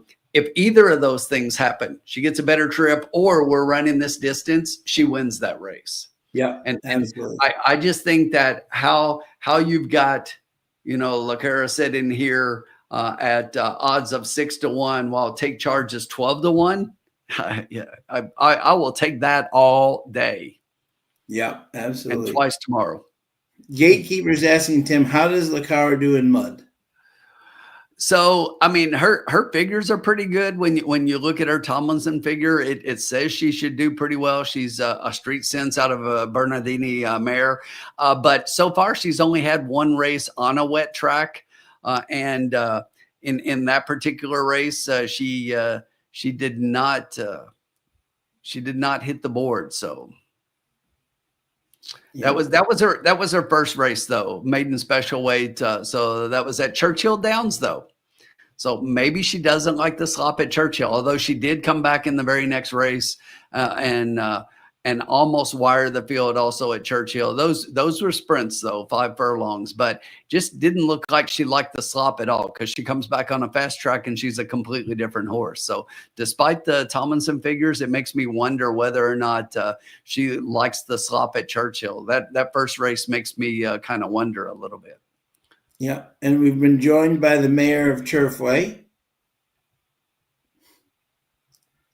How are you, my friend? The mayor of Turfway has already told me he's betting 100 across on Final Gambit, because that is the Turfway winner of the Jeff Ruby, and the mayor must bet only Turfway horses for the Derby, because he thinks Turfway should be the home of the Breeders' Cup and the best thing ever. So, do you think Torpedo gets beat? No. No. No, I don't. Listen, I think eventually it might happen, Yes. but until she goes and faces the boys, No, this ain't that. no. I don't think there's that's not going to hurt her at all. I don't think there's a fillier mare out there that can beat her. No, and Mud's not going to hurt her at all. No. Yeah. No. She's 2 for 2 winning in the mud. So yeah, the mayor's boxing Sandman and Gambit. There you go. If you win, you're going to be one of the only ones in the place. You're going to, Mayor, you're going to be buying lunch, dinner, and breakfast. Is that? Torpedo is the second place horse. Okay. Hey, Ethan, if you think absolutely, I'm not going to say you're wrong. If you think she's going to get beat, So who would be the horse that beats her? Yeah, who would be the horse that would beat her? That'd be fascinating, because if we think, because I mean, the thing about it is, nobody else in the field has put up a triple-digit buyer, and she's consistently run that. So it's like she's always around that kind of figure, and it just makes me wonder. I don't think, as I said, there's a fillier mare out there that can beat her. She would have to have something go wrong. But even then, like when we were at Parks, last year for the Cotillion, even then she had something go wrong and she still won. Yeah, she still got up to win that race. Yeah. The only horse that's even the only one, and I think Tim would agree, the only horse that's even like somewhat in her league for a filly or mare is Gun Song. I think she's like the only one. She ran a hell of a race at Philly. It took everything, but I'm saying even she's not as good. You know what I'm saying? But Rage and C. Okay, good, Ethan. Rage and C is a talented filly. If you think it could be the day, you never know. That's why the races are run on paper, not on run on the track, not on paper. I just think it's a big ask, though, to go from the Breeders' Cup, as good as she is, the Breeders' Cup distaff last year, to not have a single race all year and to show up show up in May and think you're going to beat the best. That's an awful big ask. Yeah. It's a big ask. You know, if Hey, if she moves forward this year, it's definitely possible. But man, you would have liked to have seen a race at least coming into it. That's a long way off, sure. and we often here at Trusted Profits like to take that Breeders' Cup angle to where we are betting against in the race coming up, the Breeders' Cup, because it's a big ask. For sure. But Ethan, God bless, man. If you hit it, awesome.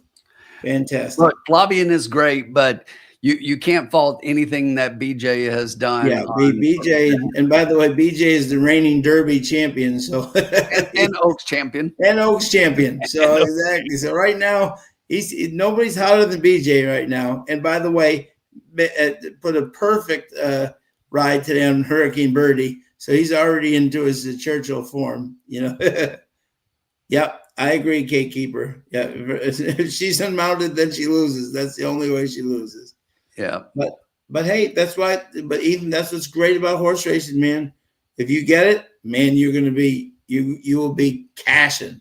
You know what I think the perfect scenario is, Sean? I think that she should she should stay where she's at with running with the fillies and mares for a little bit this year, and then she should pick one of the big races and whether or not it's a Whitney or something before Breeders' Cup, go against the boys and then show up in the Classic.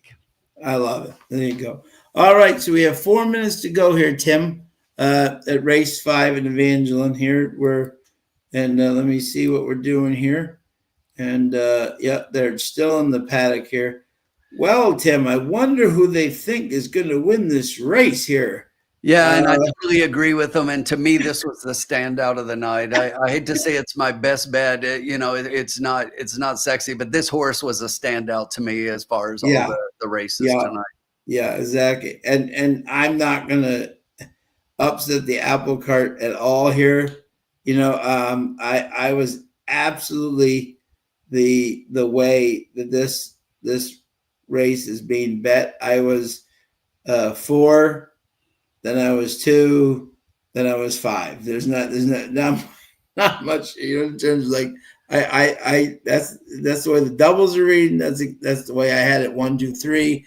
This isn't sexy, you know what I'm saying? But I think that's just the way I have 4, 2, 5, and you could put 5, 2, 4, 5, 2, but I just don't see this 4 being beat. Yeah, I totally agree, and I have the exact same order 4, 2, 5. I had the 3 horse in third before that one scratched out, so it looks pretty clear 4, 2 now. So, oh, Ethan, you knew he was going to win. You picked him third. Oh, no, Colin, Birdie won today. I would throw Keeneland's meet for Sherry completely out. She's the Churchill. She's a new person. She just did, and by the way, this is fantastic for anyone who knew Chuck Simon. Fabulous man. Sherry DeVoe is from Saratoga. Chuck Simon was the one who hired her and as her assistant when she had almost no experience, and she owes a great deal to him, but loved him like a dad. And she just made the scholarship, the Chuck Simon scholarship at their high school in his honor every year that she's funding. So I thought that was awesome. So shout out to Sherry. But no, I don't think the barn is cold, Colin. I think at Churchill, she's going to heat up. I really do. Yeah, and her horses have already been running than they were at Keeneland. Yeah. As Sean mentioned, she did get a win today. Yeah, Hurricane Birdie with BJ. Yeah. So what do we do, my good man? It's not sexy, so I think we've got what we're going to do here. We'll just get through this one and move on to the next one. We got 3 more after this one, so let's do this.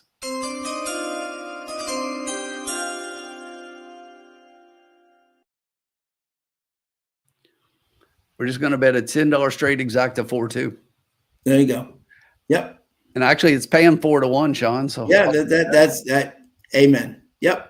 Here, we talk about this a little bit. It's like, how do you win money on a 1-5, which is now 2-5? You take the 4-1 exacta. Yeah. I mean, if you know this horse is, and yes, I mean, you got to pick the horse a second, but look, we're only talking a 6-horse field. And if you get past the 4, I think the 2 is clearly next best and is definitely the lowest in the exactas and everything else. So it looks like a pretty solid 4-2. Absolutely. Although evidently it just got hammered, Sean, because we went from 4-1 to 1.5 to 1, 3-2. Oh no. I guess everybody jumped on it. Yeah, exactly. Oh, somebody just absolutely hammered it because there's $8,000 in the pool and that thing just dropped. Oh, from paying $8 to $3.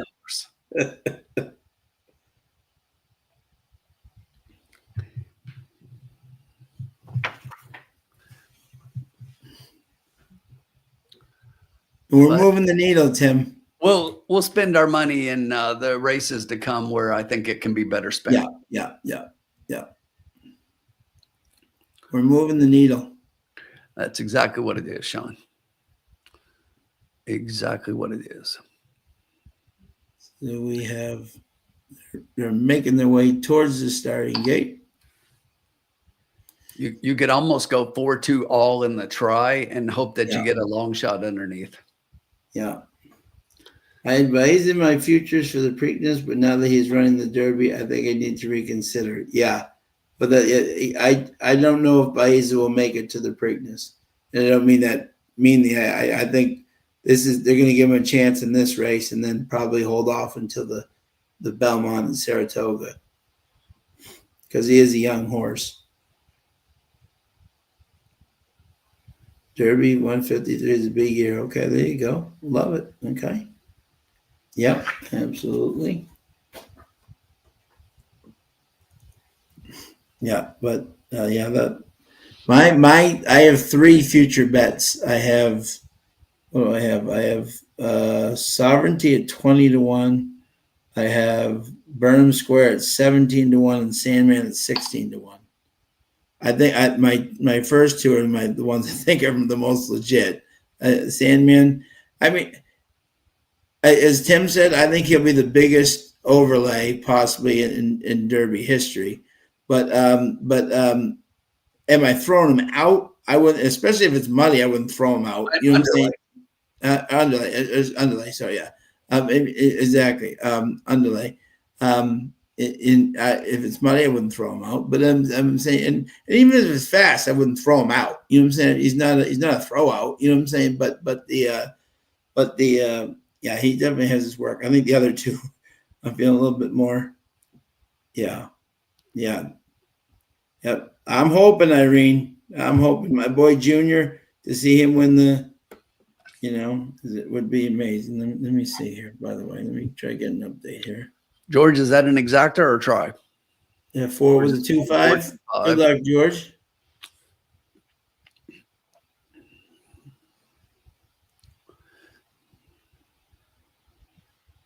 See if I can get an update here.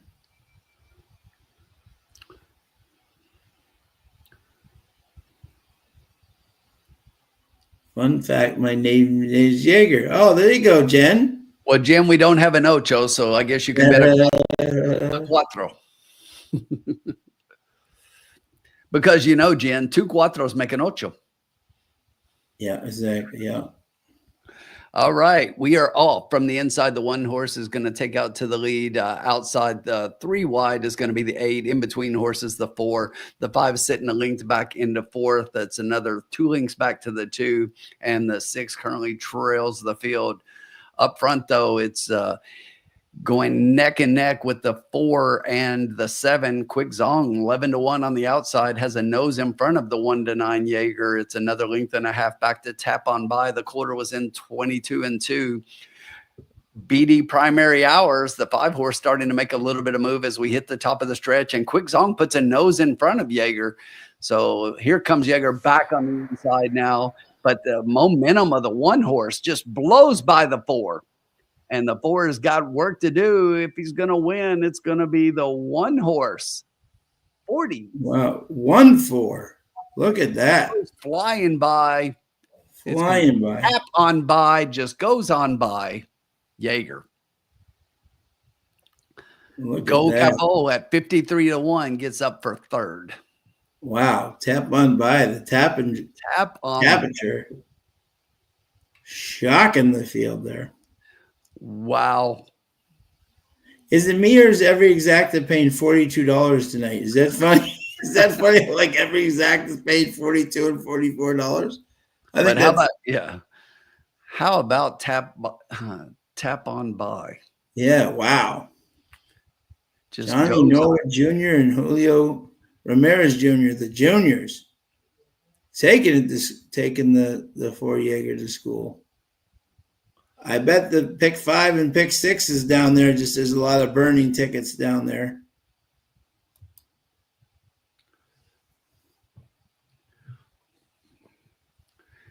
Yeah, Irene, Sean is definitely with you. That's his horse, been his horse. But Sean is up against it picking Sovereignty because unfortunately for Sean, Colin also picked Sovereignty. Right. But I told him not to bet it. So if he doesn't bet it, then I have a good chance. If he bets it, I'm in deep trouble. So Colin's just going to watch and because Colin's already got his future. So I said, just stick with those. As long as you don't bet him the day of the race, he's got a huge chance. Colin, look at that. Hey. Hey, but we got to give it to Colin because he actually picked a horse that made it to the Derby. He did, yes, exactly. Yep. And and exactly before Loggins, like a winner. Yes, Colin already feels like a winner for the first time in 4 years. His horse actually made it into the field. Yes, made it in, exactly. Probably because he didn't begin with L. I think that's the key there. Loggins, locked. I think the L exactly. Yeah. Rick Johnson. Too funny. But and right now, folks, by the way, Sovereignty's 11-1. If that, I don't think he's going to stay there, but if he stays at 11, 12-1, that's quite the value. I'm just saying, if American Promise right now is at 13-1 and he's 11-1, I think that's pretty good value on Sovereignty for sure. Graham says hello. There you go. Hey, Graham. How are you? What's up, Graham? Who do we like in this race, Graham? And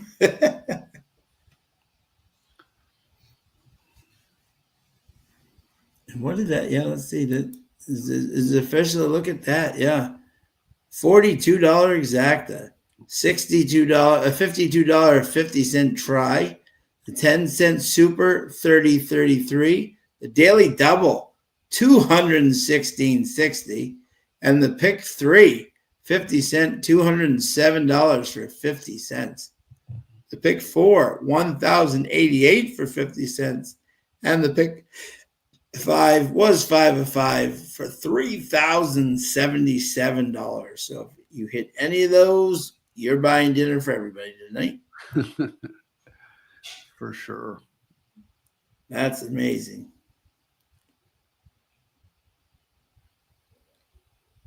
Oh, Irene picked both Pretty Mischievous and Mage. Wow. There you go.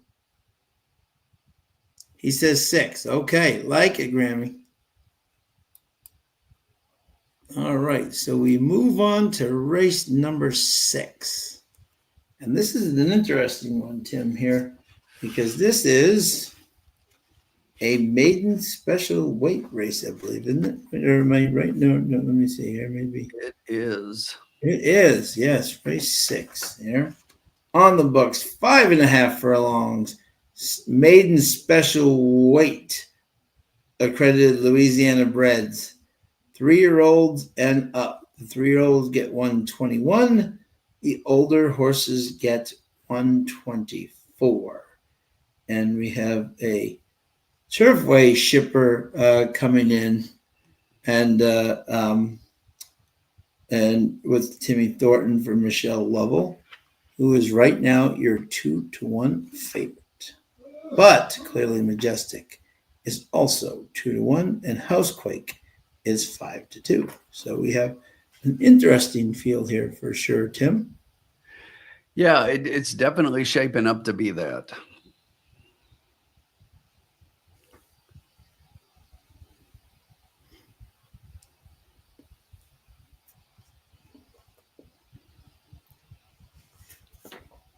And I have a good word that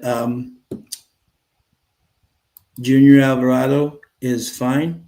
He landed on his feet and was luckily no worse for the wear. Yeah, I know he was up quickly. I Yeah, couldn't see whether or not he yeah. went down or just went straight to his feet. He looked fine, but that's good. I'm glad to hear that. Thank you to his And one. you know, not because it looked bad or I thought it was, Sure. but Yeah. we all know that he's just recovering and everything. So Sure. Yeah. No, he landed perfectly on his feet, and thanks to his lovely wife Kelly for giving me that update. Exactly. So he's doing just fine. Looking forward to tomorrow and Saturday. that is definitely good to hear. And you know what's funny? I love people. It's an interesting story having Junior. People don't know Junior Alvarado is one of my favorite people and riders, and Kelly and Junior great friends. And it's very interesting. Even Joe Talamo said the same thing, right? The less stressful day for a jockey, which is interesting, is the Derby. And I'll tell you why. It's funny when you think, oh, it's the big day. That's when you're the most stressful.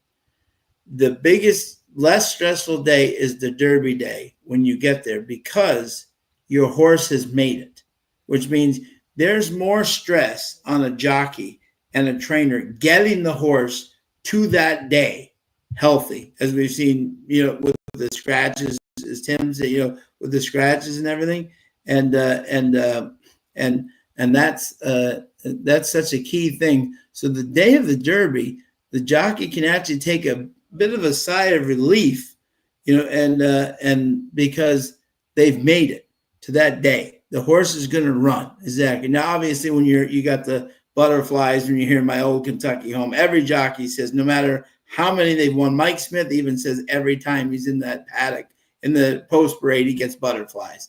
Before the race, you wouldn't be human. But there's such a relief when you reach that day because your horse has made it to the race, so it's interesting.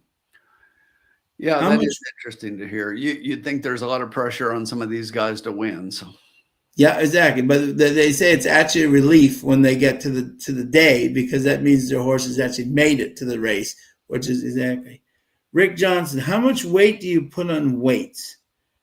I think in the race that we won earlier, that can matter if like a horse is gaining, but I'm not too big into like a 121 versus 124. I'm not going to go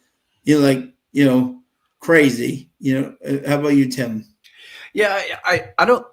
So here's the thing. I mean, it's one of those it depends It situations, depends. right? Yeah, exactly. Yep. It really is. But under normal circumstances, even with like a 5 pound apprentice allowance, I don't put a lot of stock in that on a normal day-to-day basis. But in some of these races, like the thing that Sean pointed out earlier, to where you've got a horse who's not performing at a particular weight and is now picking up weight, I mean, that can make it even like a little bit of a bigger hill to climb, so to speak. So there are times to where I look at the weight, especially when you've got conditional races to where the horses carry different weights, and then maybe you throw an apprentice on, and if it's getting something like 10 pounds, that can be a little bit of a difference, for especially for younger, lighter horses. I think it plays a little bit more for that.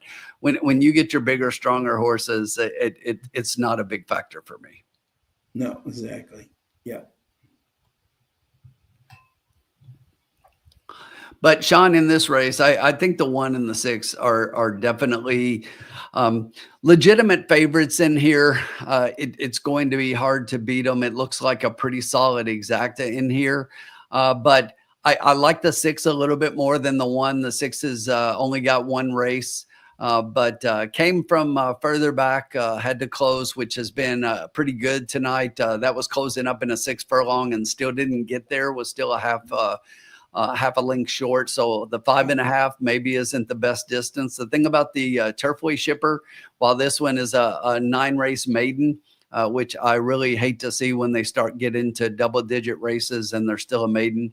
The one thing about this one that I like is that this horse is likes to be closer to the front end. The last couple of races, which have been routing, the horse has been on the front end. So route speed and sprint speed are totally different.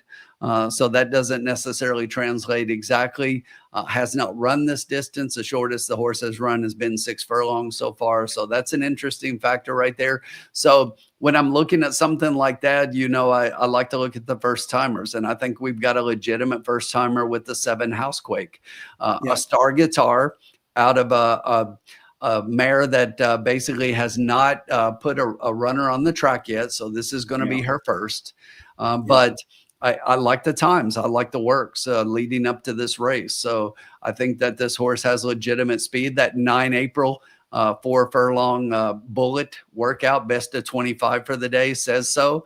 And Alan Landry, he can hit first time out. He does it about 20% of the time. So 1 out of 5, he's going to win first time off the shelf. And this might be our first time on the track. And this might be one of those.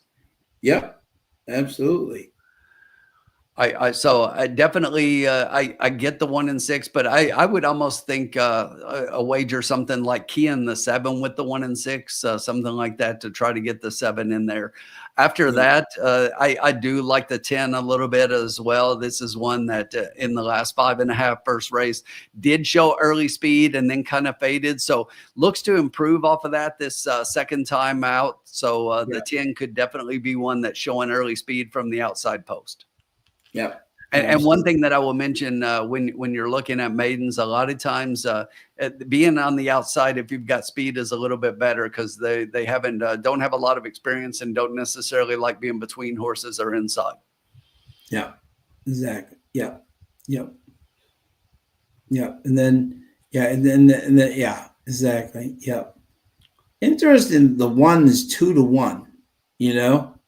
That. And let's see what is Rob's picks here. Rob's picks are 6, 1, and 10.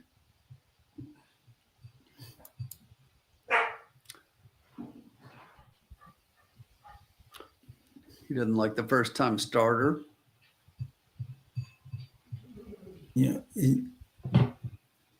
Housequake, the Star Guitar, first time starter. The interesting thing, Tim, see what you think of this, right? Because I like to kind of look at this, right? The 7 is 3 to 1. Okay. Why is his daily double $182? You know what I'm saying? Does that, I'm just saying, isn't that interesting? I'm just saying Yeah, the one thing that I've learned to look at, Sean, for Evangeline is how small the pools are. Oh yeah, no, I know, but I'm saying, but that's kind of a distinct, Yeah, it is, and that's all it is to me. It's just because the win pool is so small right now still that it basically means that it doesn't take a whole lot of money for the odds to change, and with the smaller pools, I mean, there's only what it's showing 3,200 in the win pool right now. Yeah. Let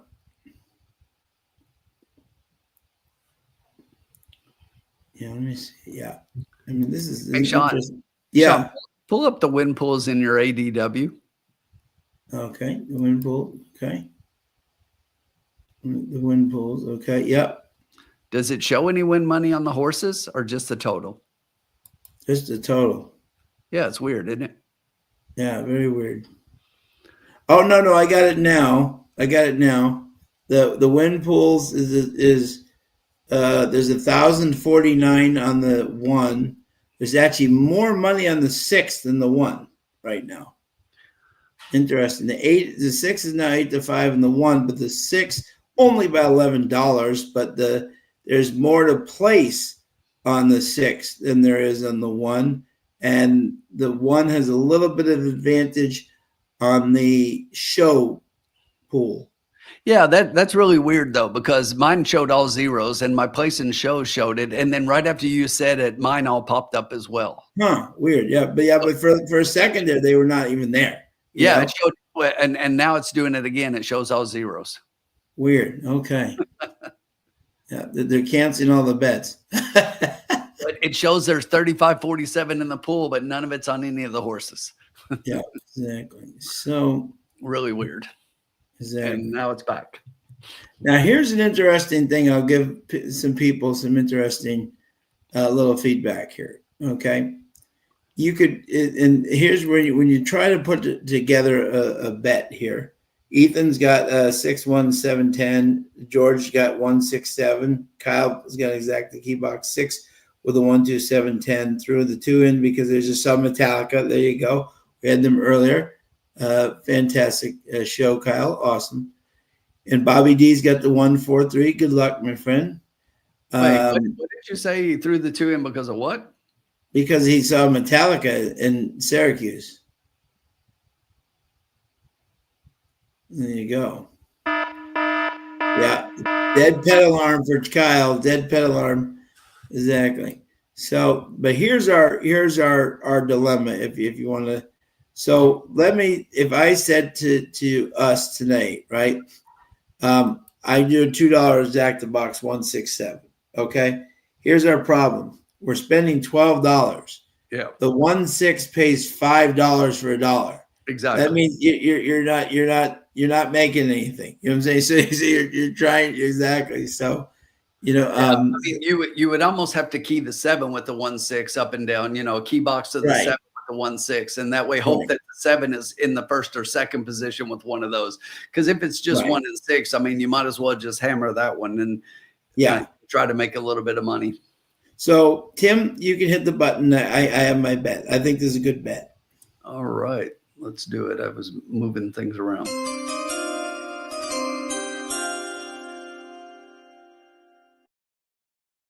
Just going to do simple. We're up on the night. I'm going to key a $1 try key box. 6 with the 1.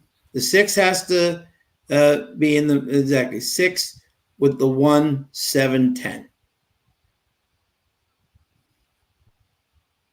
So the 6 has just got to get set somewhere in that trifecta. We're going to try to beat the 1 and see if somebody can maybe get in front of that 1.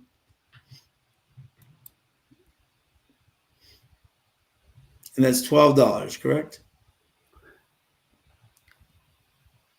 6 with the 1-7-10. Is that what you said? Yeah. Okay. Yeah. So 18. Oh, 18. Oh, okay. Which is fine. We got plenty. Yeah, we're up. Yeah, okay, yeah. I'm going to just try. Yep, we're going to try getting that trifecta and see if we can just get one of those horses to beat the 1. Exactly. So we're still sitting at 134, Sean. We're in great shape. Okay. With 2 races to go. So. Yep, we're fine. And I think that this could be a very likely, grouping. All right, Sean, you know what time it is? It is, yeah. Riders up! Love it. Terry did do one hell of a job. I gotta say that is the possibly best riders up of all time. Terry Crews, much. That's because they haven't let me do it yet. Sean. I know. I agree. Exactly. Yeah. Exactly. Oh, sushi with your son. Have fun, Jen. Have a great time. Oh, thanks for watching, my friend. Always appreciate it. Always your support, my friend. Have a great time with your son. Jen, my question before you go, are you betting the Ocho in the Derby? Yeah. Journalism. Exactly. You definitely got a good horse.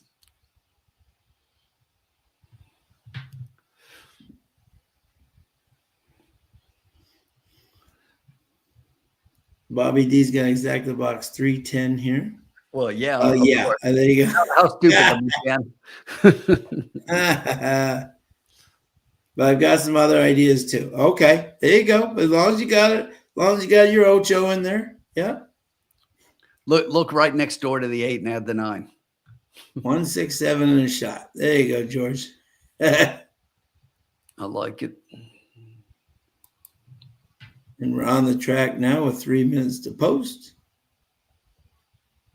Get those wagers in. Do not get shut out. Enjoy your sushi, Jen.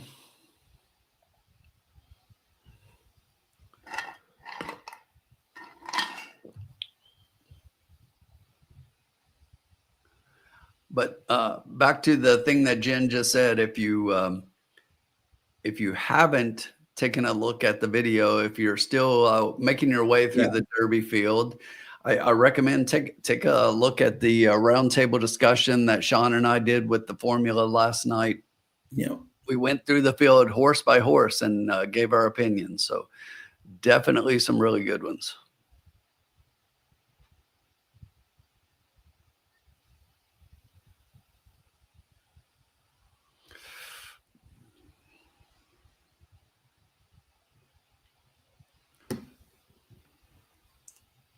Here we go. So, yeah. The race notes from 5 Mo Courage, 51 to 1 say, will do well to play in a prominent role here. There you go. Bob Jackson's got a 1-6 with a 9-10 exact to try. Good luck, bud. Is that 1 through 6? Use that 9 in at 71 to 1. Love it. There you go. I like it.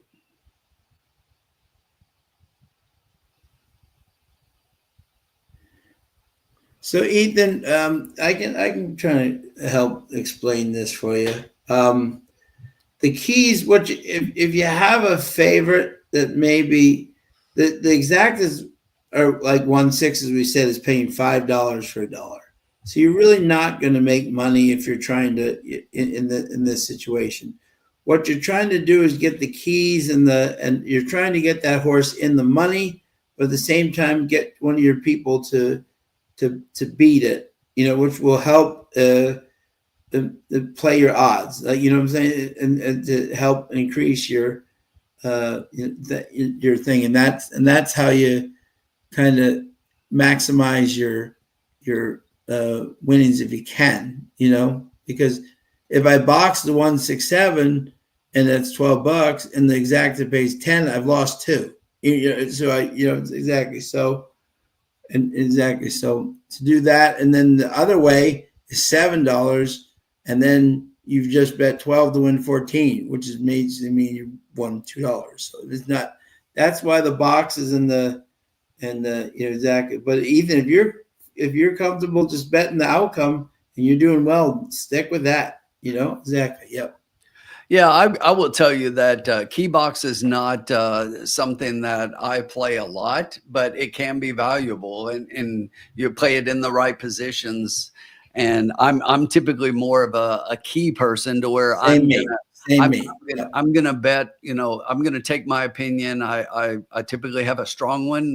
They're strong wrong opinions a lot, but I'm gonna always, like I like to say in here, bet with conviction. I'm going to bet my opinion. And I would rather key one horse on top with horses underneath and play it for $2 to key box, which is, you get to add in another horse by doing that. But at the same time, it definitely has an impact. So it's just a matter of how you want to play it. Now, when you get bigger fields, sometimes the key box does help out because it's a lot harder to predict sometimes. And what you really hate is that if you absolutely love a horse, let me give you an example when a key box can be handy. Let's say here in this case, we're key box in the 6. Let's say we absolutely love the 6 and we're getting a great price. This is a race to where you've got some low priced favorites and we love a horse that's like 8 or 10 to 1. If you just key the horse on top and your horse finishes 2nd or 3rd at those great odds, it really sucks that you've got all the horses, but you don't have a horse at a price that you absolutely loved in the right position. So in those positions, when you've got a horse that is a little bit higher odds, I like to do the key box to where that way I'm covered, and you turn a really good opinion into something that can be profitable. It really hurts when you've got a great opinion about a horse and you were correct, but you didn't bet it correctly. Yeah. Look at who's in the chat, Sean. Let me see. Up on the screen.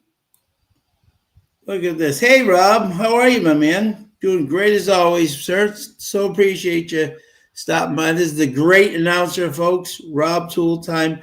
Follow him on Twitter, please. Tool Time on Twitter. One of the best follows. Great announcer. We love him.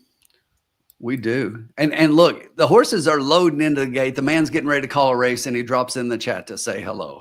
Amazing. How cool is that? And they are loaded up. And they're off. We got the 7 going for the lead here. We got the 10 right on the outside going with him. We got the 4. We got the 6 right to their outside. The 1 struggling a little bit there in the inside there. Hold on, 7. Yep. Keep going, 7. First time starter. We can just get this 4 out of there. 10 and the 6 are looking prominent. Drop anchor here. He's going to drop anchor, and the 7's going to roll on by. Wishful thinking. Yeah, not dropping anchor yet. Yeah, because the 1 is not running yet. So we got the 7, we got the 10. Who's down the outside? The 3's making a. Is that the 3 or the? 3's making the move. We got the 6 is coming. Can we get the 10? We got the 7. We got the 6. Can we get the 1 to? Well, we got the 7 in the middle. We got the 6. The 1 is way too far back. But that's set up on the rail. Yeah, 2. That's the 2. Yeah, 6, 3, 2, 1. Yeah. See, I did not. 1 came way too late. Yeah, exactly. That's why in many ways, and we say this, right? I tried to do. That's why right there I tried to do a key box, because the 1 I did not like. You're like, in terms of like, even look at his double. His double is way lower than everybody, but you know what I'm saying? But we tried to beat him with the 6, you know what I'm saying? But unfortunately the other horses didn't get into the, so was it 6-3-1? Is that what it was? I think it was 6-3-2. 6-3-2. Okay. And then 2 is 99-1. There's Metallica. Holy cow. Yeah. I think the 2 knows it's the 1. Yeah, exactly. And that's where 98-1. 90. Look at that. Boom. If you got that, go to the bank. 6 with 2, 3. Absolutely. Mariachi man playing a tune.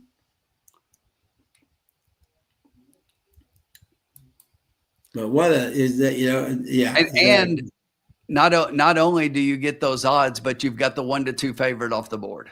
Yeah, exactly. Yeah. Yeah. This is a good example of, let's say you like the horses in this race, and this is a good example of why you like to like key horses and everything, and you key multiples underneath is, yes, you include the 1 because you're a little bit afraid of that, odds on favorite beating you, but you're actually hoping for your others. Yeah, right. And we got the 6 on top. That was the horse that we really liked. Right. Exactly. But just the other guys didn't quite get us up there, Exactly. But if you got that trifecta, hello. You are one happy camper right now. I would not have played the 2 other than Kyle's Metallica reference. Pretty interesting, Sean, that both the 2 and the 3 are both Iron Fist sires.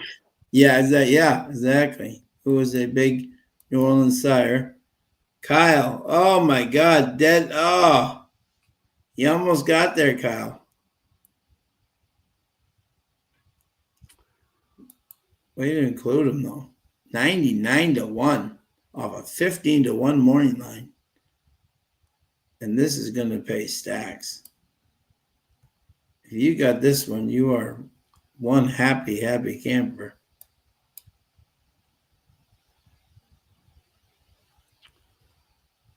Mal, I thought you're killing me. I wanted to get this ticket from him, but I got something. Okay. It's just like I can't miss it.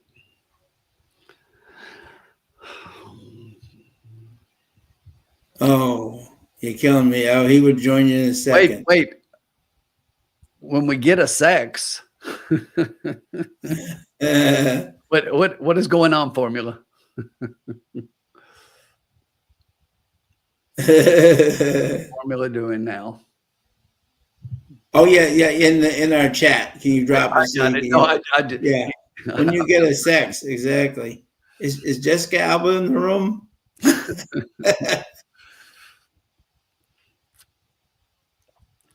So Formula will be joining us. If you watched last week, we got the last two here. He joined me for the last one, and the two put together a really nice trifecta in the last for, excuse me, just over 500. Yeah, really nice. ¿Quién gana Evangeline? El 6, Eduardo. Ganó el 6 con el 3 segundo y el 2 tercero.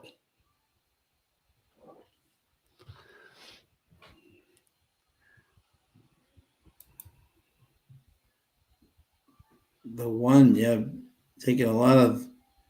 I'm surprised the two only paid 25.20 with the, with the 6 had a lot to place and show. So and the pools are smaller. So yeah. Hey, Sean, give me 1 sec.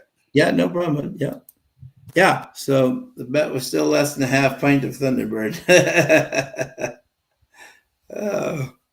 Yeah, and again, so if that helps at all, Ethan, that's why in that situation I did a try. If I really liked the 1, I would have just done a key, which means him on top of the 3, but I didn't like the 1 at all. And that's why I included them at the bottom, but I like the 6 and the 7 and the 10 more, just unfortunately. And I love the 6. That was our top pick. Just the 7 and the 10 didn't quite run. And the bombs came in behind them. But that's generally the only times I do keys. I do not, or key boxes, I should say. I do more keys like Tim does with just 1 horse on top and then 3 horses on the bottom if I'm really liking a horse. But that's okay. We're still up on the night, doing good, having fun, getting ready for the Derby, the Oaks, Kentucky weekend. Can't beat it. In this next race, which is race 7 on our program here, we got some scratches here. Folks, we got some scratches because they are off the turf, as we found out in the race. So technically, one race, we kind of get a reprieve tonight because we thought we were on the turf, and we were not on the turf. So in this race, folks, the 2, Broadway Star, has been scratched. The 4, Walks on Water, has been scratched. We got the 11, Broadway Pearl, has been scratched. And the 12, Backstreet Baby, and the 14, Malto Vino, has been scratched. The 13, Precious Money, for Billy Calhoun and Jansen Melancon, draws in. So we have a field of 1, 2, 3, 4, 5, 6, 7, 8, 9. Still a nice field for A. And I'll read the conditions. Is about a mile. And we're still keeping it a mile on the dirt for accredited Louisiana breds, fillies and mares, 3-year-olds and up, which have never won a race other than, this is Tim's favorite. Yep, exactly. Oh, good. There you go, George. Nice job, bud. Going off. Yep. Yeah, exactly. Yeah, exactly, Ethan. So if you like, Malafat, that is one tough pick 5. Yeah, so Ethan, if you really like the 9 here, what do you call it? You could key it and then pick your other 3 under that, and then exactly. And sometimes you can do like a key like, with them underneath it too. But if you really like, if your conviction, like Tim bets often with conviction, which is great. So if he really likes a horse, he'll just put the horse on top over 3 horses and let it fly that way, but yeah. So, but and he says Ethan also says last race of the day, I like the 4 at a good price. So that would probably be a better time to key the card. Yeah, because if you get a good price on there and he can get it in the money, your pay is going to be really good. Yeah. So yeah, exactly. It's tricky. So, Tim, we have quite a bit of scratches here. So I handicap for turf. So gonna need a. Yeah, I was re-looking at it as we were talking, just because we're off turf. A little bit regrouping here after the thing. And right now the favorite is the 8. 8 7-5 off a 10-1 more than that. Again, folks, you can't fault the morning line people. This is off the turf. So people say those were for turf, not for here. So exactly. So you have to exactly. But let me see here. So yeah, so about a mile on the dirt. So we're not going to And in this race, Tim, I have to think that Jeff Delhomme put the 7 in with the clear intention of this coming off the turf. Probably would have scratched this horse if it stayed on the turf. And I think this horse is definitely a logical play here versus this group. Interesting, the 9 Ariada was trained by Tom Amos before, was 1-for-1, but they're keeping the Munnings horse here in the race, which I think is interesting. He's 11-1. I'm just trying to see what we're going here with. I apologize, folks, when you've handicapped one way and they're going another way. It's a little bit tougher. And then we got the 1 Swamp Queen. We got the Swamp Queen. We got a horse named Swamp Queen. For anyone that doesn't know, that is the nickname for Audrey Green, who is awesome. She is the queen of the swamp. So someone must have named a horse after Audrey Green, which I think is awesome. I just think she needs to be riding it. I agree. I don't know why she hasn't ridden this thing exactly, but that is awesome. When I'm looking at that horse, has run some interesting races. Not a terrible race there at Fairgrounds. I'm just trying to see here when you have to regroup. John, this one's yours to bet. So why don't I share my opinion? Yeah, go ahead. Yep, go ahead. Yep. While you're still looking. Oh, I did the last one, bud. I did the last one. This is your race. Oh, that's right. You did. Yeah, yeah, exactly. That's what I'm trying to scramble here for you. I'm confused. Never mind. All right. So we need some opinions here. So we might as well bring in the guy that has great opinions. Yes. Hello, here he is. You guys are too kind. Way too kind. How's it going tonight? Looks like it's going well. I see some big positive numbers there. We're doing good. Yeah, we our first race we thought was on the turf and it was not on the turf. So now we're learning that this race is not on the turf either. Usually you can look at video and tell when it should be off turf. But if you look at Evangeline, it looks hot and it looks dry there. Yes. And it's like, why is this off turf? They must just have turf issues. That must be the reason. So, because the same thing happened last week. They were off turf. Yeah, exactly. So, yeah, and the track was fast. So I just think that there's something going on with the turf there. Maybe they brought down the Churchill turf crew to. No. All right, guys. I'll go through what I have here. I think it's probably going to be pretty straightforward. I don't I didn't change my picks that much with them going off turf. We'll see. We'll see what happens. We'll see if you guys agree or disagree. Sure. I still feel pretty good about the 7. The 7 is currently 5-2. Opened up at 3-1. Yeah. I mean, far and away, I would say this horse, and I think Sean, you were alluding to it Yeah. earlier here Yeah. with the Delhomme, right? It got the best trainer, got the best jockey. Practical Move, I believe, is that right? Practical Move is the sire here. I Yeah. mean, the jockey trainer sire combination here is far and away the best, almost double the next horse for me. So this one, it got the best race times for me. It's got the best last race. And I like the way he looks down the stretch. He's got the best win. This one feels like a bullet to me, and I'm a little bit shocked that he's currently not the favorite. Plum Wine is the favorite at 6-5, but hey, we got a lot of time. Evangeline, they can move that needle quite a bit with one large bet. Yeah. Number 2, I have the 9, Ararata. I think I said that right. Opened up at 5-2, currently 12-1. Yeah. Yeah. Which surprises me a little bit. I don't think we're gonna get 12-1. I think that's gonna come way back down. That's probably gonna be more like 3-1, 4-1 by the time we get done with it. A comparable, I would say, to the 7 horse in terms of best win, but not as good. Only one race, right? So we've got, what is this? Sorry, I'm scrolling up and down here. I'm expecting this horse to be the pace setter. Had one race, broke his maiden at a 58K first time out.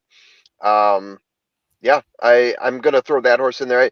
I don't like horses coming off their maiden win when they broke it on the first time out, which is why I would put him underneath as opposed to putting him on top. Yep. My second horse here is the 5. You're currently getting 9-1 on the 5. Angel Suarez, the jockey there, got a nice little closing number on him. I've got him as the best closer in the race. Do like the number we're seeing on him. Closer at 8 furlongs. I like that. 5 times in the money out of 7 races, like that a lot too. And then let's see, what is my next play here? If we go 4 deep, I am going to go all the way over to the 13, Precious Money, 9-1. In terms of jockey trainer signer combo, got him as second, but way second after the 7. The 7 just looks like the best bread here. My formula numbers are strong on this one. 3 times out of 4 in the money, twice winning, starting a little bit on the outside, got a nice close in them. Not nearly as good as the 5, but the next best thing. So there you got it. 7, 9, 5, and lucky number 13 are my top 4. Okay. And I've got so many devices here, it's embarrassing, but go ahead. Yeah, so this is an interesting race. If you look at this is an interesting. I was reading up here a little bit.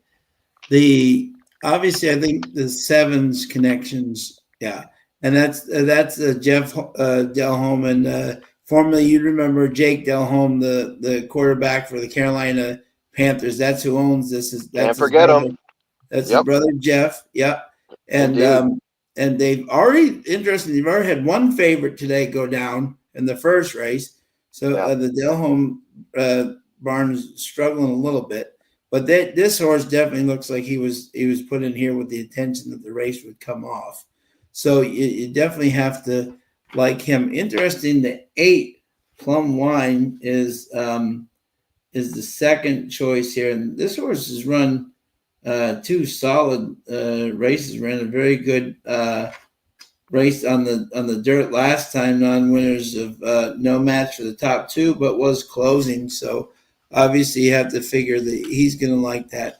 An interesting play here, a little bit of a price. As I like you look at the 3, which is interesting. This horse is run. He came in 4th in that same race, contention, no kick, but even at Evangeline before, ran at 7 furlongs and came in 3rd, claiming an open company, and came in 4th in a open race in a mile. So maybe he just didn't like the wet last time, and he gets a huge upgrade. Sammy Rowe has been doing really well, and a huge upgrade to Dominguez for the rider. And Dominguez has ridden this horse once at 7.5 furlongs at Delta Downs and was leading, just came in. But so he has ridden this horse before.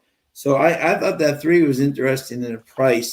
So I was my picks were 7. I like your 9 too there, but I was 7, 3, 9, and 8. Oh, okay. Tim? Yeah, I'm checking out the 3 because I don't have the 3 in here, so I'm just looking at it a little bit. But really quickly, so here's the thing about a race like this. Yeah. MTO. Yeah. So when I look at the 13, this horse only entered this race hoping and praying that it came off of the turf. Yeah. Mm-hmm. So we came off the turf. So Yeah. this horse has had 4 races on the dirt, 2 wins and a third, and has raced against Bettor the last 2 races at Fairgrounds. Even though that win 2 back was in a claiming race, this horse did break her maiden here at Evangeline in a maiden's, at Delta Downs in a maiden special weight. So, but the field's a little bit deeper here, but this horse wanted in. So Brett Calhoun, here's the thing about Brett Calhoun training right now. He's basically 50% in the money. Yeah. So you've got to include this horse in the money. Yeah. Totally agree. And I don't know that the horse doesn't have a chance to win. I think it's a pretty good chance. I get the 7 being the favorite here. It's probably the play, but the kind that I like to play against. But my third horse is the 5. I like the 5. I think the 5 is definitely going to be closing late. This one is just coming off of a maiden win. So first time against winners. The maiden win was on the turf and not the dirt. But other than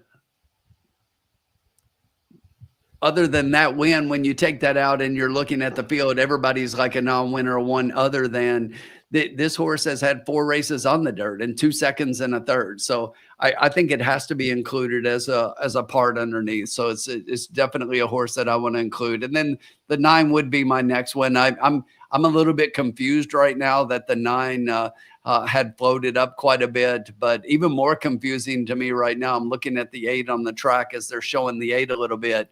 This 8 is your favorite at 2-1. I get a look at it. So that's the one I'm trying to really look at and figure out why everybody is going to Plum Wine, because I think Plum Wine is Plum out of it. Something. Yeah. So my thoughts on Plum Wine.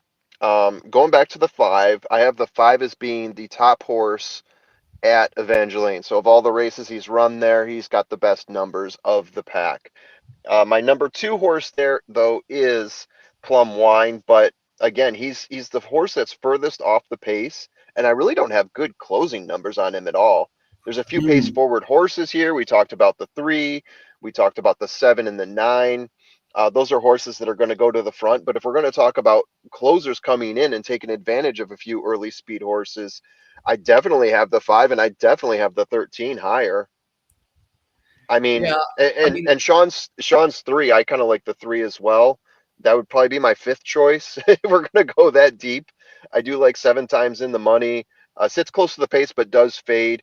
And in terms of speed figures, I think he's right there with them both for the course and the surface and distance. So he fits the mold well. Sorry, go ahead, Tim.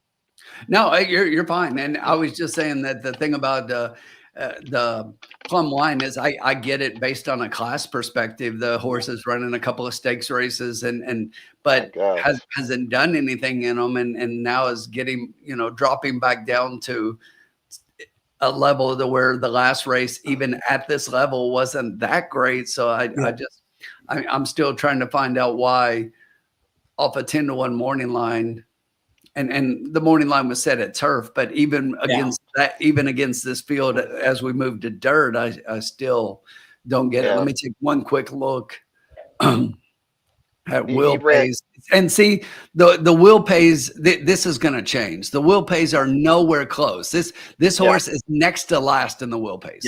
Yeah. And he dropped in class like 4 or 5 races ago too. It's not like he's coming off 100K, black type or something like that. He's It's been a while where he's been at this level, I would say. I don't have him as a class drop here Yeah. with my metrics.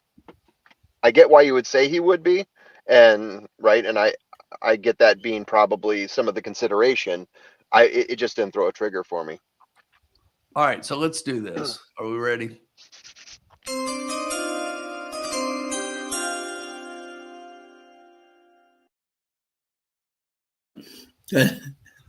This is it. We're going to do a 50-cent try key box. We're going to key the 13 with 1, 5, 7, and 9. One? You threw the one in there. I like it. Yep. There you go. Okay. Ryan Gallivan, how are you, my man? Fellow Bostonian. How you doing, buddy? Getting ready for the Derby? So this is an $18 play here, Tim? Yes, 18.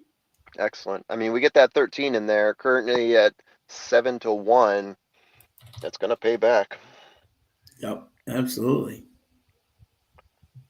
And that still leaves us 116 in the bankroll with only one race left. Yeah. And we'll let Formula take that one. Oh, thank you. Kind Yep. of you. Looking forward to it. Irene's After last sticking week, I with couldn't wait.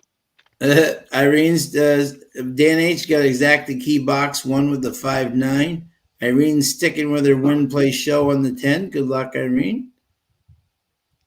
Number 3 for me this race, Bob Jackson.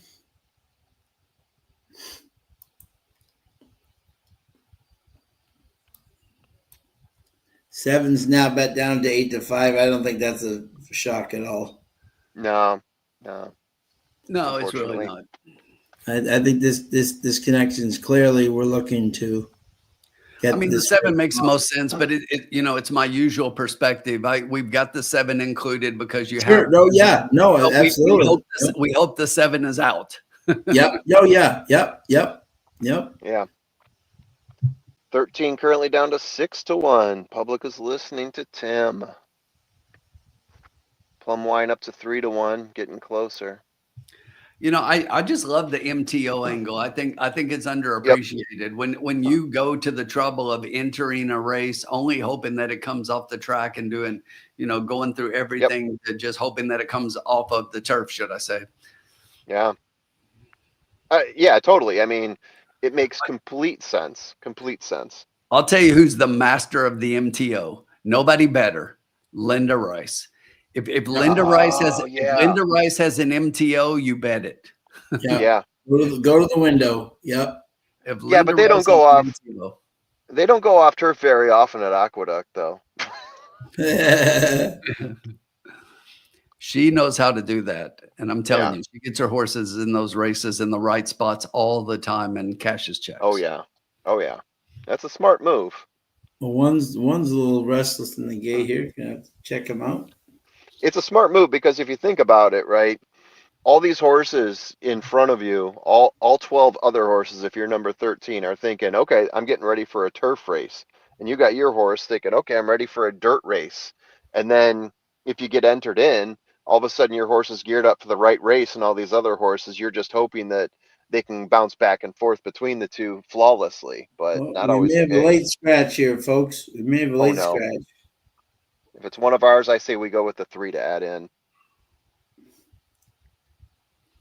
One. Oh, the one. Queen.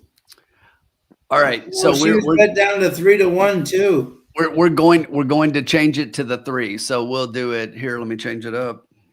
Yep. Gives us all time to change it up. Yep. So we're gonna go the 13 with the 3, 5, 7, 9. Yep. How many horses does that leave us in for the race? So we got 1, 2, 3, 8 horses. Okay. Yep. We got 5 of them covered. I'm curious to see what this does to the odds for the 13 now. Currently at 5-1. 4-1. Yep. 4-1. Okay. Yep. My app is still updating then. Yep. No worries yet. Huh. I got to cancel my bet. Hang on. I like it, Tim. I'm working here. I'm working in the background because I bet it myself, so I got to cancel that other bet real quick. Got to get there quick.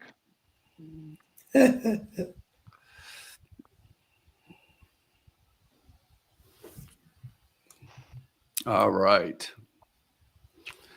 We are in business. There you go. And over 130 joining us tonight. Thank you to everybody. Look at that. Loving it. Thank you for joining us, everyone, for this Thursday. Yes. Thursby. Thursby. Yeah. Thursday. And Tim, I have to say, I would say that's one of the biggest derby crowds I've ever seen today. Yeah, I'll tell you, it's like it was a good weather day, even though, like I say, there were a couple of really small showers throughout the day. But the weather's been decent, the temperatures are good. But if the airfields and everything, it is crazy. There's a small private airfield right as there are at a lot of places, an FOB right by the main airport, and you drive by there, and it is just loaded up with private jets. And Oh, when wow. you see that, Yeah. and Thurby is normally the day. Thursday, a lot of people come in, they're coming in for the Oaks Derby combo. And Yep. most people get here early enough to go to the track on Thursday. And that's why, it's kind of become a third big day now. Yeah, it looked like a great crowd out there. So I expect tomorrow to possibly be, a huge crowd. The temperature is going to be nice, even though there's a chance of thunderstorms late. Yeah.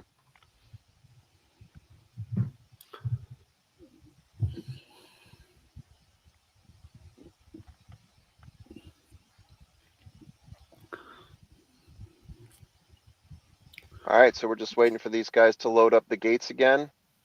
I'm trying to get a visual here on one of my devices. There's Groundhog. People should stay away. Groundhog just don't want to work. Yeah. People should stay away. All 158,000 of you, stay away. Exactly.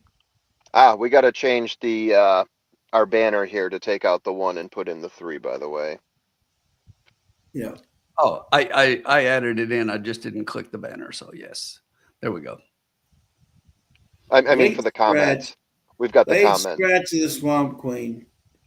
The Swamp Queen was mad because it wasn't being ridden by the actual Swamp Queen, Aubrey Green. Yes. How does that happen? Exactly. Seems like an oversight by someone. Yes, exactly. My question here is the 7 a sure shot or is it sure shit? I mean, I'm just.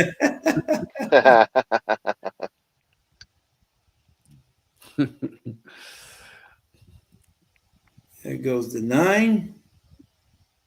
13's almost in. We're almost all in. All right. God, I have to remember our bet has been so long. Let me see. They are off. Pretty even break from the outside. It looks like the 10 is wanting to go to the lead. That's factor of time down on the inside. Right now, that is the 3 horse that kind of puts a nose in front. Outside in third position right now is the 13 horse. The 6 is sitting in 4th. The 9 is back in 5th. Then it's the 8 and the 7 on the screen right now. But up front right now, it's still Rusty Sunrise on the inside. Just outside that one, they are nose and nose, factor of time. It's about 2 lengths back to Precious Money, our 13 horse currently sitting in 3rd. Be a Bandit at 65-1 is in 4th place. And then it's another length and a half back. The 9 is outside the 8 and the 7 just behind those. The quarter was in a pedestrian 24.5 seconds. Rusty Sunrise still has the lead. Hang on 3. Factor of time is starting to fade a little bit, and Precious Money is coming on. Back behind those, the others still have work to do. The 8 starting to make a bit of a move. We need our other horses to get involved. Our 313 is looking good, but we need a 3rd place horse. We've got the 3 and the 13. The 10 needs to fade and is still holding pretty well right now. That 13 is going to have work to do. As we make the turn down on the inside, here comes the 8, the 13 on the outside, the 6 starting to move as well. We don't have the horses, and our 13 is starting to fade. Yeah, he is. Starting to come back a little bit here, but It's we all do 3. not have the 10 horse. And it is going to be 3, 10, and 13. Ooh. Bummer. 10 horse. And that's going to pay too. Yeah. Yeah, The because joke- you get the favorites out of there. The 7 never The got a 6. call the entire race. Yeah, 6-1, 12-1, and 5-2. Bob Jackson, Gonna pay for us, congratulations. not us. Check this Yeah. out. Irene, a crazy super, 310-13 with 310-13 with 310-13 with Look at 15679. Irene just hit the super. yeah, girl. Well done, Irene. Irene. Because I think Irene is a winner. I think the 6 got up for 4th and beat the 8. So we'll No see. way. Wow. Yes. Whoa. The 6 at 65-1 got up and beat the 8. Yeah. Way to go, Irene. Seriously. Irene. Crazy super Take indeed. a bow. Take a bow. Come on, girl. Irene. Take a bow. Way to go. Seriously. That's going to pay. It definitely is. I'm trying to Good see what I job, missed in the Irene. 10. Well though. deserved. How do we leave the 10 out? I'm looking. Yeah, I was going to pull up my computer and see where the 10 was for me here too, and why he's out. Yeah, even Maybe Irene said that 10 has been running on dirt, but his last win at Delta was a shorter distance. Yeah, there you go. Okay. I've got All right. the 10 like dead last. Where do I got the 10? 8. I like his run times. Didn't like his best win. Twice the Irene, money this out of is going to 6. pay really nice. Yes, it will. Good will. job. Good job, pal. That is unbelievable. I Well really done, like that. I actually, in full disclosure, I actually had a couple of bucks across on the 3. I really like that 3. Yeah, I wanted to get him added in there too. I started to Breo, agree with you there. you just have to use Breo and Dominguez right now. They're just, they're Yeah. just killing it down there. Irene, what did you play the super for? Hopefully it was $1.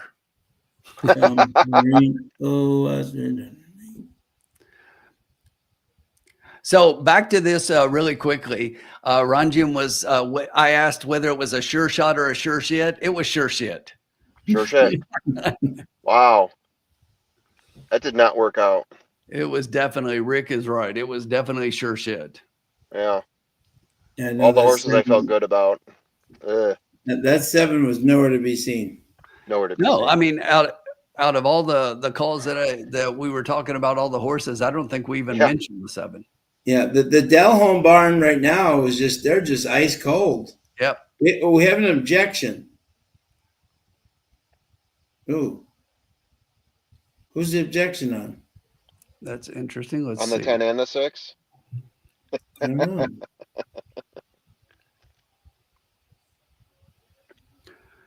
That wouldn't help us because the 8 was next. It's that bad. Well, let's see. Who's the objection on? Let's see here. Who's hitting who?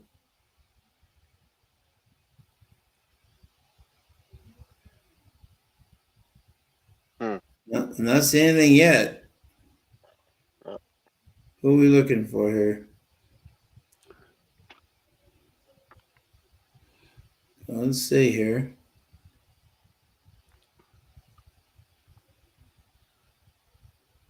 Oh, right there. The 8 on the 7 on the 8.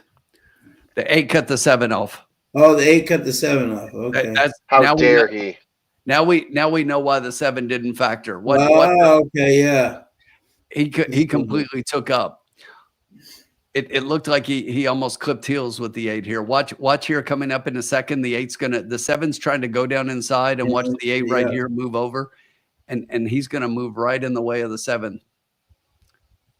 And the 7's there. Oh yeah. Oh, clearly. Oh yeah, and then he gets in the way of the 5 because of the 8. Because of the 8. Took both of those horses out. So well, now we know why the 7 didn't run. And the 5, because both of those horses completely took up.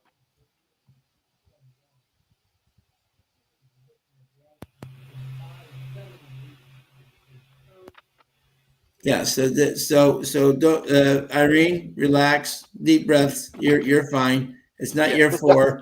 Yeah, it's the 5th place horse that the Yeah, it's the 5th place horse. Yep. Yeah. She played for 10 cents. God bless her. I mean, that's awesome. It's a nice return. Yeah. Irene, I was kidding with you. 10 cents is amazing. It's still going to pay well. Oh yeah. I was just Nothing hoping wrong the with best that. for you and just exaggerating it because of that point, because it's already going to pay well, and that would be a huge payday. But even sure. the dime, it's gonna pay great. So nothing wrong with that at all. Nothing wrong. Ethan is saying that 8 is DQ'd. So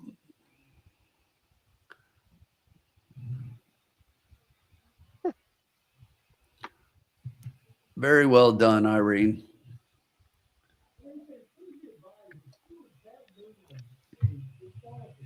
They disqualified the 8.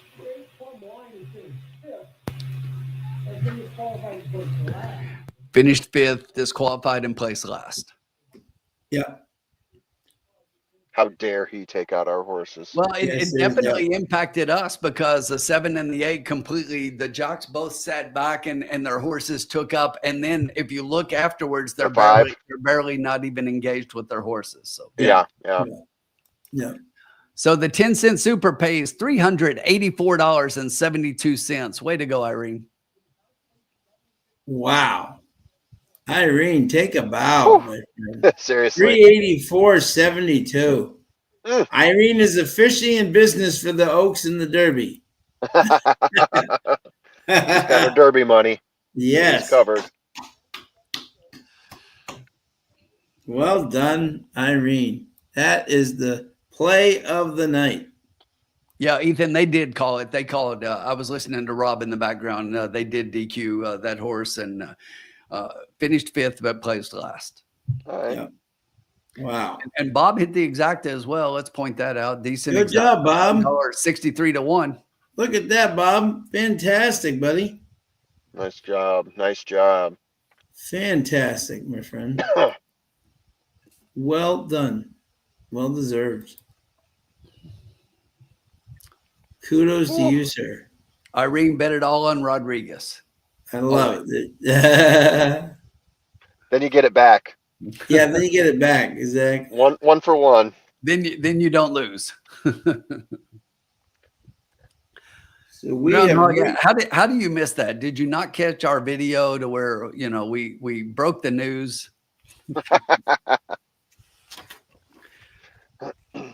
Groundhog wants us to discuss the topic. I mean, look, here's the thing. I think it's definitely it definitely impacts the race and the pace profile, the pace potential for the race. It looks like we're potentially losing some of the pace and maybe even more to come from what I'm hearing. But the addition of Baiza, I know this is a lot of people have been begging for this horse to get in. Yeah. Getting Flavian Pratt, so Flavian jumps off Neo Equus and goes out to ride Baiza. Luis Saez is going to ride Neo Equus now, which is a good jockey for him. But look, I just think Baiza, he hasn't raced a lot. He doesn't have the experience of a lot of the other horses. He's drawing the outside. He likes to be forwardly placed, and he's going to have to do a lot of moving to get up there, especially with speed just inside him. He can potentially follow him. But look, this horse just broke a maiden 2 back, has only run,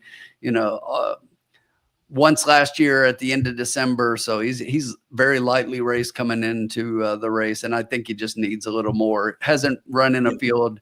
His debut at a mile at Del Mar was 11 horses, which he finished well back in, and he only started advancing when he ran in 5 and 6 horse races. So I think you can read into that what you want, but it's definitely a different story for an inexperienced horse to jump into the Derby. That being said, he's well bred. Mackenzie out of a big brown mare, Puka, 3 in a row now. How about that? She's put a horse in the Derby 3 years in a row. It's just like, are you kidding me? That is amazing. You don't even need to say big brown mare with her. You just say Puka. Yeah. That's like known now. That's like even better than Big Brown. Yeah, exactly. Yep, yep. Oh, El Pucamare. Okay. Yeah, exactly. Yep. I'll be right back. Is it You're back. the same sire for all three or different sires? Do you remember? This one was McKenzie, so I think I'm pretty Oh, sure that's that different then. yeah. So Mage was Good Magic, Dornock was Good Magic, Right. Okay. So this and is a Briar half. is McKenzie. So A yes, half by the mother. a half By to the Mage and dam. Dornock. Got it. Those were both good. Those were fools. Yeah. Yeah. Those were fulls. All right. We got ourselves one more race here. Exciting times. I'm curious to hear your guys' thoughts. I know Sean dropped out for a little bit. Yeah, you know what? If you want to start getting into it, Tim, or you want to wait for Sean, I'm good either way. I'll go ahead and start talking about it. I mean, Sure. there's no reason not to. Unfortunately, I was gonna check the board here real quick, and it's just like I Proceed.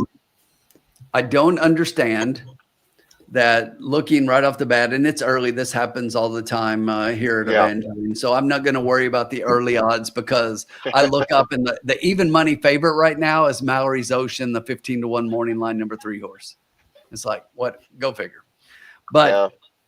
I just think the 10 is much the best here. This horse just really looks head and shoulders above everybody else. And I've got this horse winning and pretty handily. So that's the horse that I would definitely play on top and key in any of my wagers. I will say that the closing angle has been pretty good tonight. So trying to find somebody that's going to close a little bit on this track, I think that the potential for the 2 horse to close at a price is one that I really like. Special feature.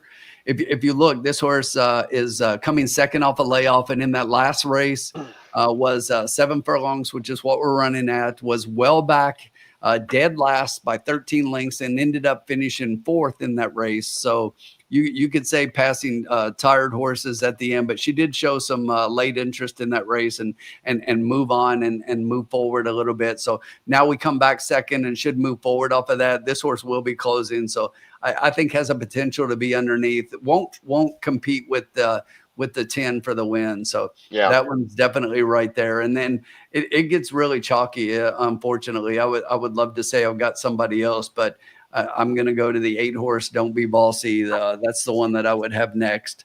Third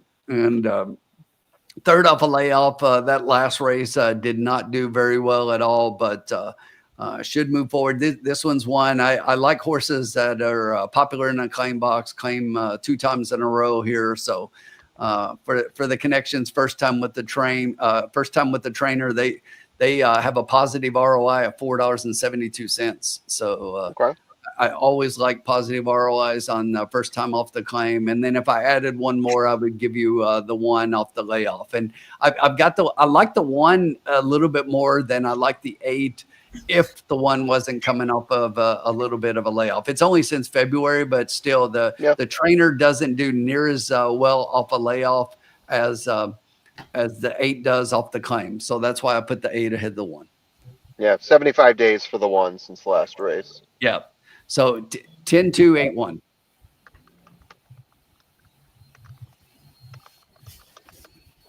Sean? Yeah, I'm very kind of similar to you. I'm shocked that 2 is 28-1. I don't quite know that one. You know, the 2 just definitely deserve to be 28-1 off the last effort. That's for sure. And one thing again, we'll repeat this, folks, which is so important. The Louisiana circuit, especially, there are some horses down there that love Evangeline Downs. They go to Delta, they can't run there. They can't go to Louisiana Downs, but they come back to Evangeline, they absolutely love it. So, and there's many horses from many surfaces down there where they have the 4 different tracks. Some people love it and the one track and just absolutely hate the other one. So just because a horse is run bad at another track doesn't mean that they can't run well on this track. So even like you look at the 3, it was 9-5 right now for 15-1 morning line. The horse is 3 for 5 in the money at Evangeline and just clearly probably hated Delta Downs. Just the config. It's more of a bull ring, and at Delta Downs, and I'm sure he just said the horse just didn't simply like it and wanted a little more real estate coming around the track. You know what I'm saying? So Sure. so exactly. So that's yeah. So I thought the 3 would be an absolute like um, long shot, and he's 2-1. So he's my third pick. So I was a little shocked to see that. But the 10 round in circles, yeah, I like this horse. This Sorry, kid's was the obviously 3 was your top pick, Sean? no, he's my third choice. But Oh, he's your third choice. Okay. yeah, the ten is my was my first choice. Round in Okay. circles. This kid Evo is riding well for Jacoby Landry. Obviously Jacoby didn't have a lot of horses. He's 7 on the year, but 2 seconds here at Evangeline. So Yeah. he's clearly spotting his horses correctly. Yeah, he's Which only I- had 3 starts in 2 seconds. yeah, what you like to see. My second pick, which is almost a race that I'm just going to throw out, was the 6 Little Millie Uh-huh. for Justin Edison and closing argument. Aubrey Green. Interesting. This horse went off at 67-1 and then went here to 25-1. And often you can say to yourself, okay, this trainer's 1 for 29 in the year, but they haven't bet this horse all of a sudden. Now all of a sudden they're betting the horse. I just think Morning that's line was interesting. 6 or 5. Yeah. Yeah, exactly. And it's down to 5-1. And I thought this horse, you got the bug on it. So now you're losing, you're going from 122 to 120 to 113. That can make a difference versus this group. You know what I'm saying? So I thought the 6 could be a very interesting horse. And that's why I had him second with the bug getting on. The bug so far has 6 mounts, 2 seconds, and the 2/3. So Yeah. finding the track to his liking so far. And then the third pick was the 3. I thought was going to be the bomb pick, but he's 2-1, and he hates Delta Downs. That ran much better at Delta. But look, when we get back to Evangeline Downs, we're running some pretty good races there. So against better. So I think this 3 is. I can see why the crowd has gone to the 2-1. And then my fourth pick was the 1 last penalty. So I was 10, followed by the 6, then the 3, then the 1. Okay. And the 8 would be the 5th to round out the super high five. That makes sense. All right. I'm just looking through some stuff here now as I'm rounding it out. Got some stuff to consider. And we are 6 minutes. Ooh, 6 minutes away. We got plenty of time. They go past 0. Yeah. Yeah. All right.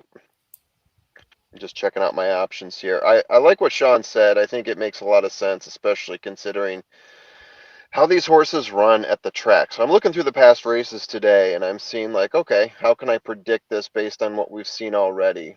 In some cases, you get a pretty good prediction just based on that. In a couple cases, there are horses that hadn't shown that they had run here at least in the past 10 races. Yeah, a few races that you have to skip with that philosophy, but fun to keep in mind. Last race, you can't really tell from that. So I'm just trying to think if we should play that angle here.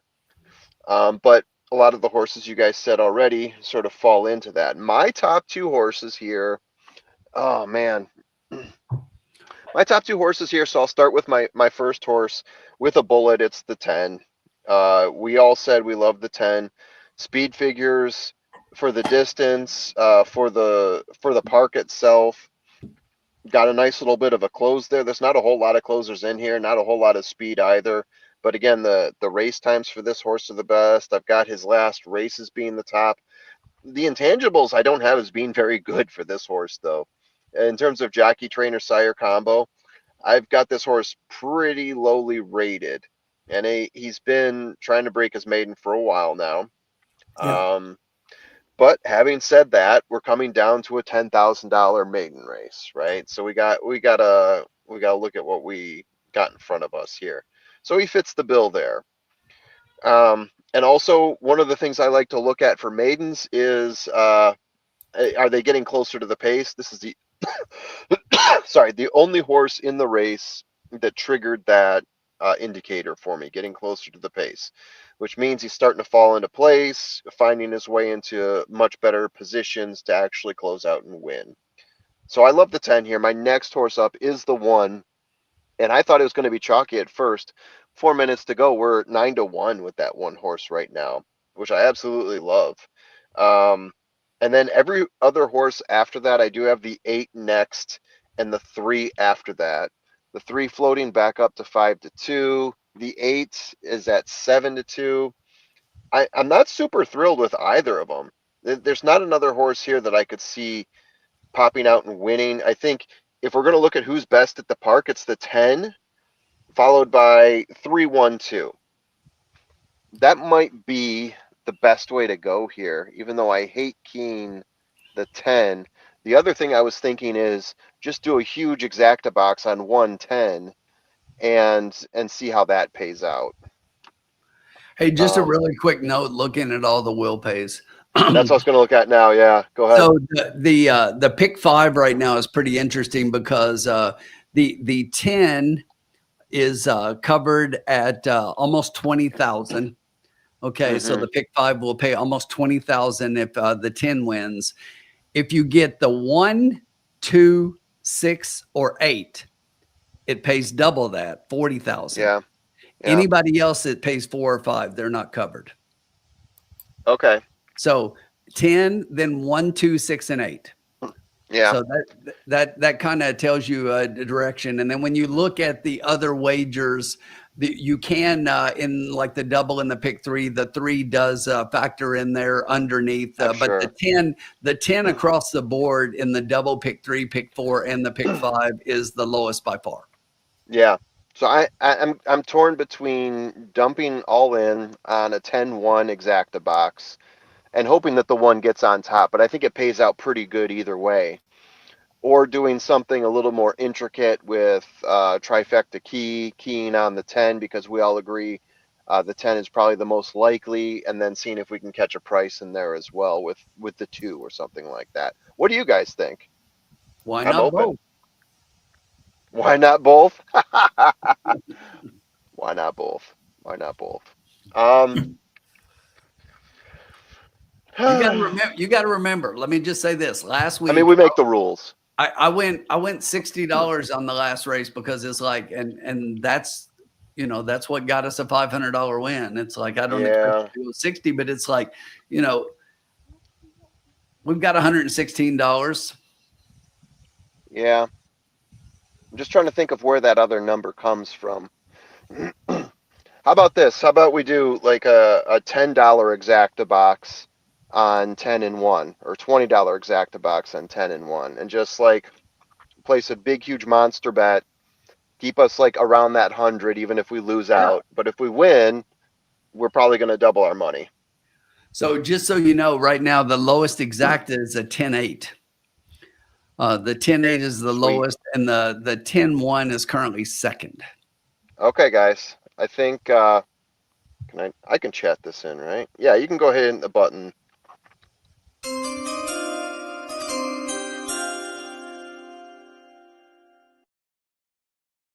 We're doing what I said, $10 exacta box, 1 with the 10, and that's going to cost us $20 total. I'm going to send that in now. It should show up, I think. Did it show up? Who am I chatting with? Just yourself, evidently.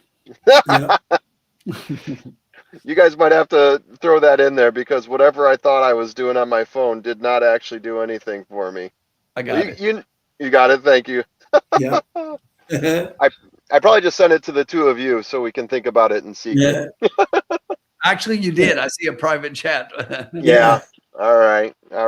Sneaky. Curious what the comment section has. There we go. Yeah. And yeah. Thank you, Irene, by the way, from Louisiana. Oh, one thing I did see here, I'm going to go back so I didn't forget them. Let me see if I can find it here. Hold on, so I don't want to ignore Yeah. the question. I'm trying to find it. Hold on, I'll find it. So I see Ethan Nolan is asking about the 4. The thing that stuck out to me about the 4 and the 9, those were my 2 class drop horses. So if you buy into that, if you think that class drop is going to make a difference here, then I think the 4 is giving you pretty good value at 24 to 1, and then the 9 at 17 to 1. So if that's kind of an angle that you want to play, I think that's not so bad. Kelly Page got a 1-3 box. Good luck. Remember, Bob Jackson got 3 with the 6-8-10. Exact and try. Looks like we may have lost the formula. We lost the formula. Okay. I'm trying to find, there was one comment I want to touch in on that we got sidetracked and I wanted to. Gatekeeper. Yeah, Gatekeeper was asking, and Gatekeeper let us know. They're trying to, if you want to ask again, Gatekeeper, there's something about to bet on what format they should bet. And my advice would be whatever you feel comfortable. There's like, and where you're at. There's Twin Spires, there's FanDuel, there's Trust the Profits doesn't have their own, but the FanDuel, Twin Spires, Express Bet, Naira Bets. Yeah, exactly. Iron Bets. Yep, Iron Bets. Yep, exactly. So there are places that you can. Groundhog has got a $5 exact, the 8 with 110. There are a few of them out there for sure. Yeah, no shortage. Yeah, I think if I was going to do some sort of trifecta play here, it would probably be the 10 with the 1, 2, 3, and maybe the 8 thrown in there, just for the record to let people know what I was thinking there. That's exactly the play I like. It and not a key box, a key the 10 on top. Yeah, save some money with like 1, 2, 3, and 8 underneath, and hope you catch the 2. Yes, and hope that the 2 is apart. I just didn't like the prices on the 1, the 3, and the 8. It's almost like you have to get the 2 in there to get a good trifecta, especially if you're going to go that deep. And we're already keying the chalk essentially. So that's why I decided to go 10-1. I thought if we go big on 10-1, we get a better payout. So that was my philosophy behind changing up what's my usual bet. Hey, we're headed to the gate, but Formula, do you want to address this really quickly? Gatekeeper said he's going to look into it as far as the betting platform. He said he's got to bet Assiniboia on Mondays. On Mondays. So we are going to be doing Assiniboia Tuesdays, and there's a specific reason for that. So Assiniboia's current calendar, I ask you guys to go there and check out their calendar. They are going to be Tuesday, Wednesday, Monday, Tuesday, Wednesday. That's what their schedule looks like. So they rotate. Every third week is going to be a Monday, but the other 2 weeks are Tuesday, Wednesday. So for consistency's sake, we are going to be doing a Trust the Profits broadcast with these 2 gentlemen up here for Assiniboia on Tuesdays. So I encourage you guys to follow that. Let Assiniboia know you're going to follow that. If you think we do a great job, let Assiniboia know, because they're all about tracking how this is. And I know we're about to go off here at Evangeline. Yeah. And we're looking forward to it. We love Assiniboia. We definitely do. Absolutely. But yeah, check out their calendar so you know what's coming up. And we're going to try to remind people when it's going to be a Monday on the Tuesday previous to that as well, so you can follow them as well. Yeah, just follow along. Make sure you follow us on X, and you'll see our posts when we're putting out information. Follow the YouTube channel. We'll put information out, but we will definitely be doing the live broadcast. So we will be Tuesday and Thursday instead of Monday and Thursday once the Assiniboia starts. Yeah. Yep. Great question. Great question. They're showing us the gates. The gates look lovely. think they're missing a couple horses, but 3 to go in still. Looks including looks that like they're Magic struggling with one back there. Okay. 10 is currently 9 to 5. 1 is currently 4 to 1. If we get 1 over 10, it's 19. If we get 10 over 1, it's 13. And then since we're doing a $10 bet here, you multiply that by 10. $10 bet, total of $20. So it's $10 we're paying for each. Go ahead. And they're off. And from the outside, the 10 goes straight to the lead. The 6 is also going to show early speed. The 9 sitting just Challenger. behind those two. Then down on the inside, we have, it looks like the 3 horse and the 2 is on the rail. Wall of horses behind that one with the 7 trailing the field. But Little Millie is going to take the early lead here. Round in circles is going to be 3 wide. In between horses is Acadiana, the 9 horse, sitting in third. Special feature, the 2 is back in fourth. The 3 horse is another length back in fifth. The quarter was 23-3. Still Little Millie up front. Round in circles is on the outside and starting to make up ground. That horse is being asked and responding, closing the distance on Little Millie up front. It's still another couple back to special feature. The 2 down on the rail is starting to gain ground into third. It is the 10 taking over the lead. Round in circles. The half was 47-2 as we hit the top of the stretch. Here goes the 10. Round in circles, looking really good. Kind of goes a little bit wide and enables the 6 to come back a little bit, but this horse is in front and looking the best. The 3 starting to make up ground on the outside. Get that 2 up in the third. I need that 2 in third. I got 10-3. Can I get the 2? Come on, 2. Come I'll on, take 2. the 1. 10-3, I'll take 1. the 1. Come on, 2. Was that the 2? Who got it? 2, I think. Right now? Did the 2 get third? He's got a white I couldn't hat. tell by the color. It looked like the 6. Did the 6 come back? No, let me check. I couldn't tell. I've got the 1 and the 2 in the try, but I do not have the 6. Yeah. I thought it was the white hat. I thought is third, but maybe I'm wrong. We'll find out. That's let's see. I thought the. Oh, I no, thought you're right. The 6 is dropping anchor. Yeah. Well, let's 3. see. I think it's Yeah, the 2. I think it's the 2. It's the 2. 6-3-2. Yep. Damn I'll it. take it. I'll take it. Damn it. Just when I think I'm trying to outsmart myself. Well, I'm happy for you, Tim. Let me put it that way. Yeah.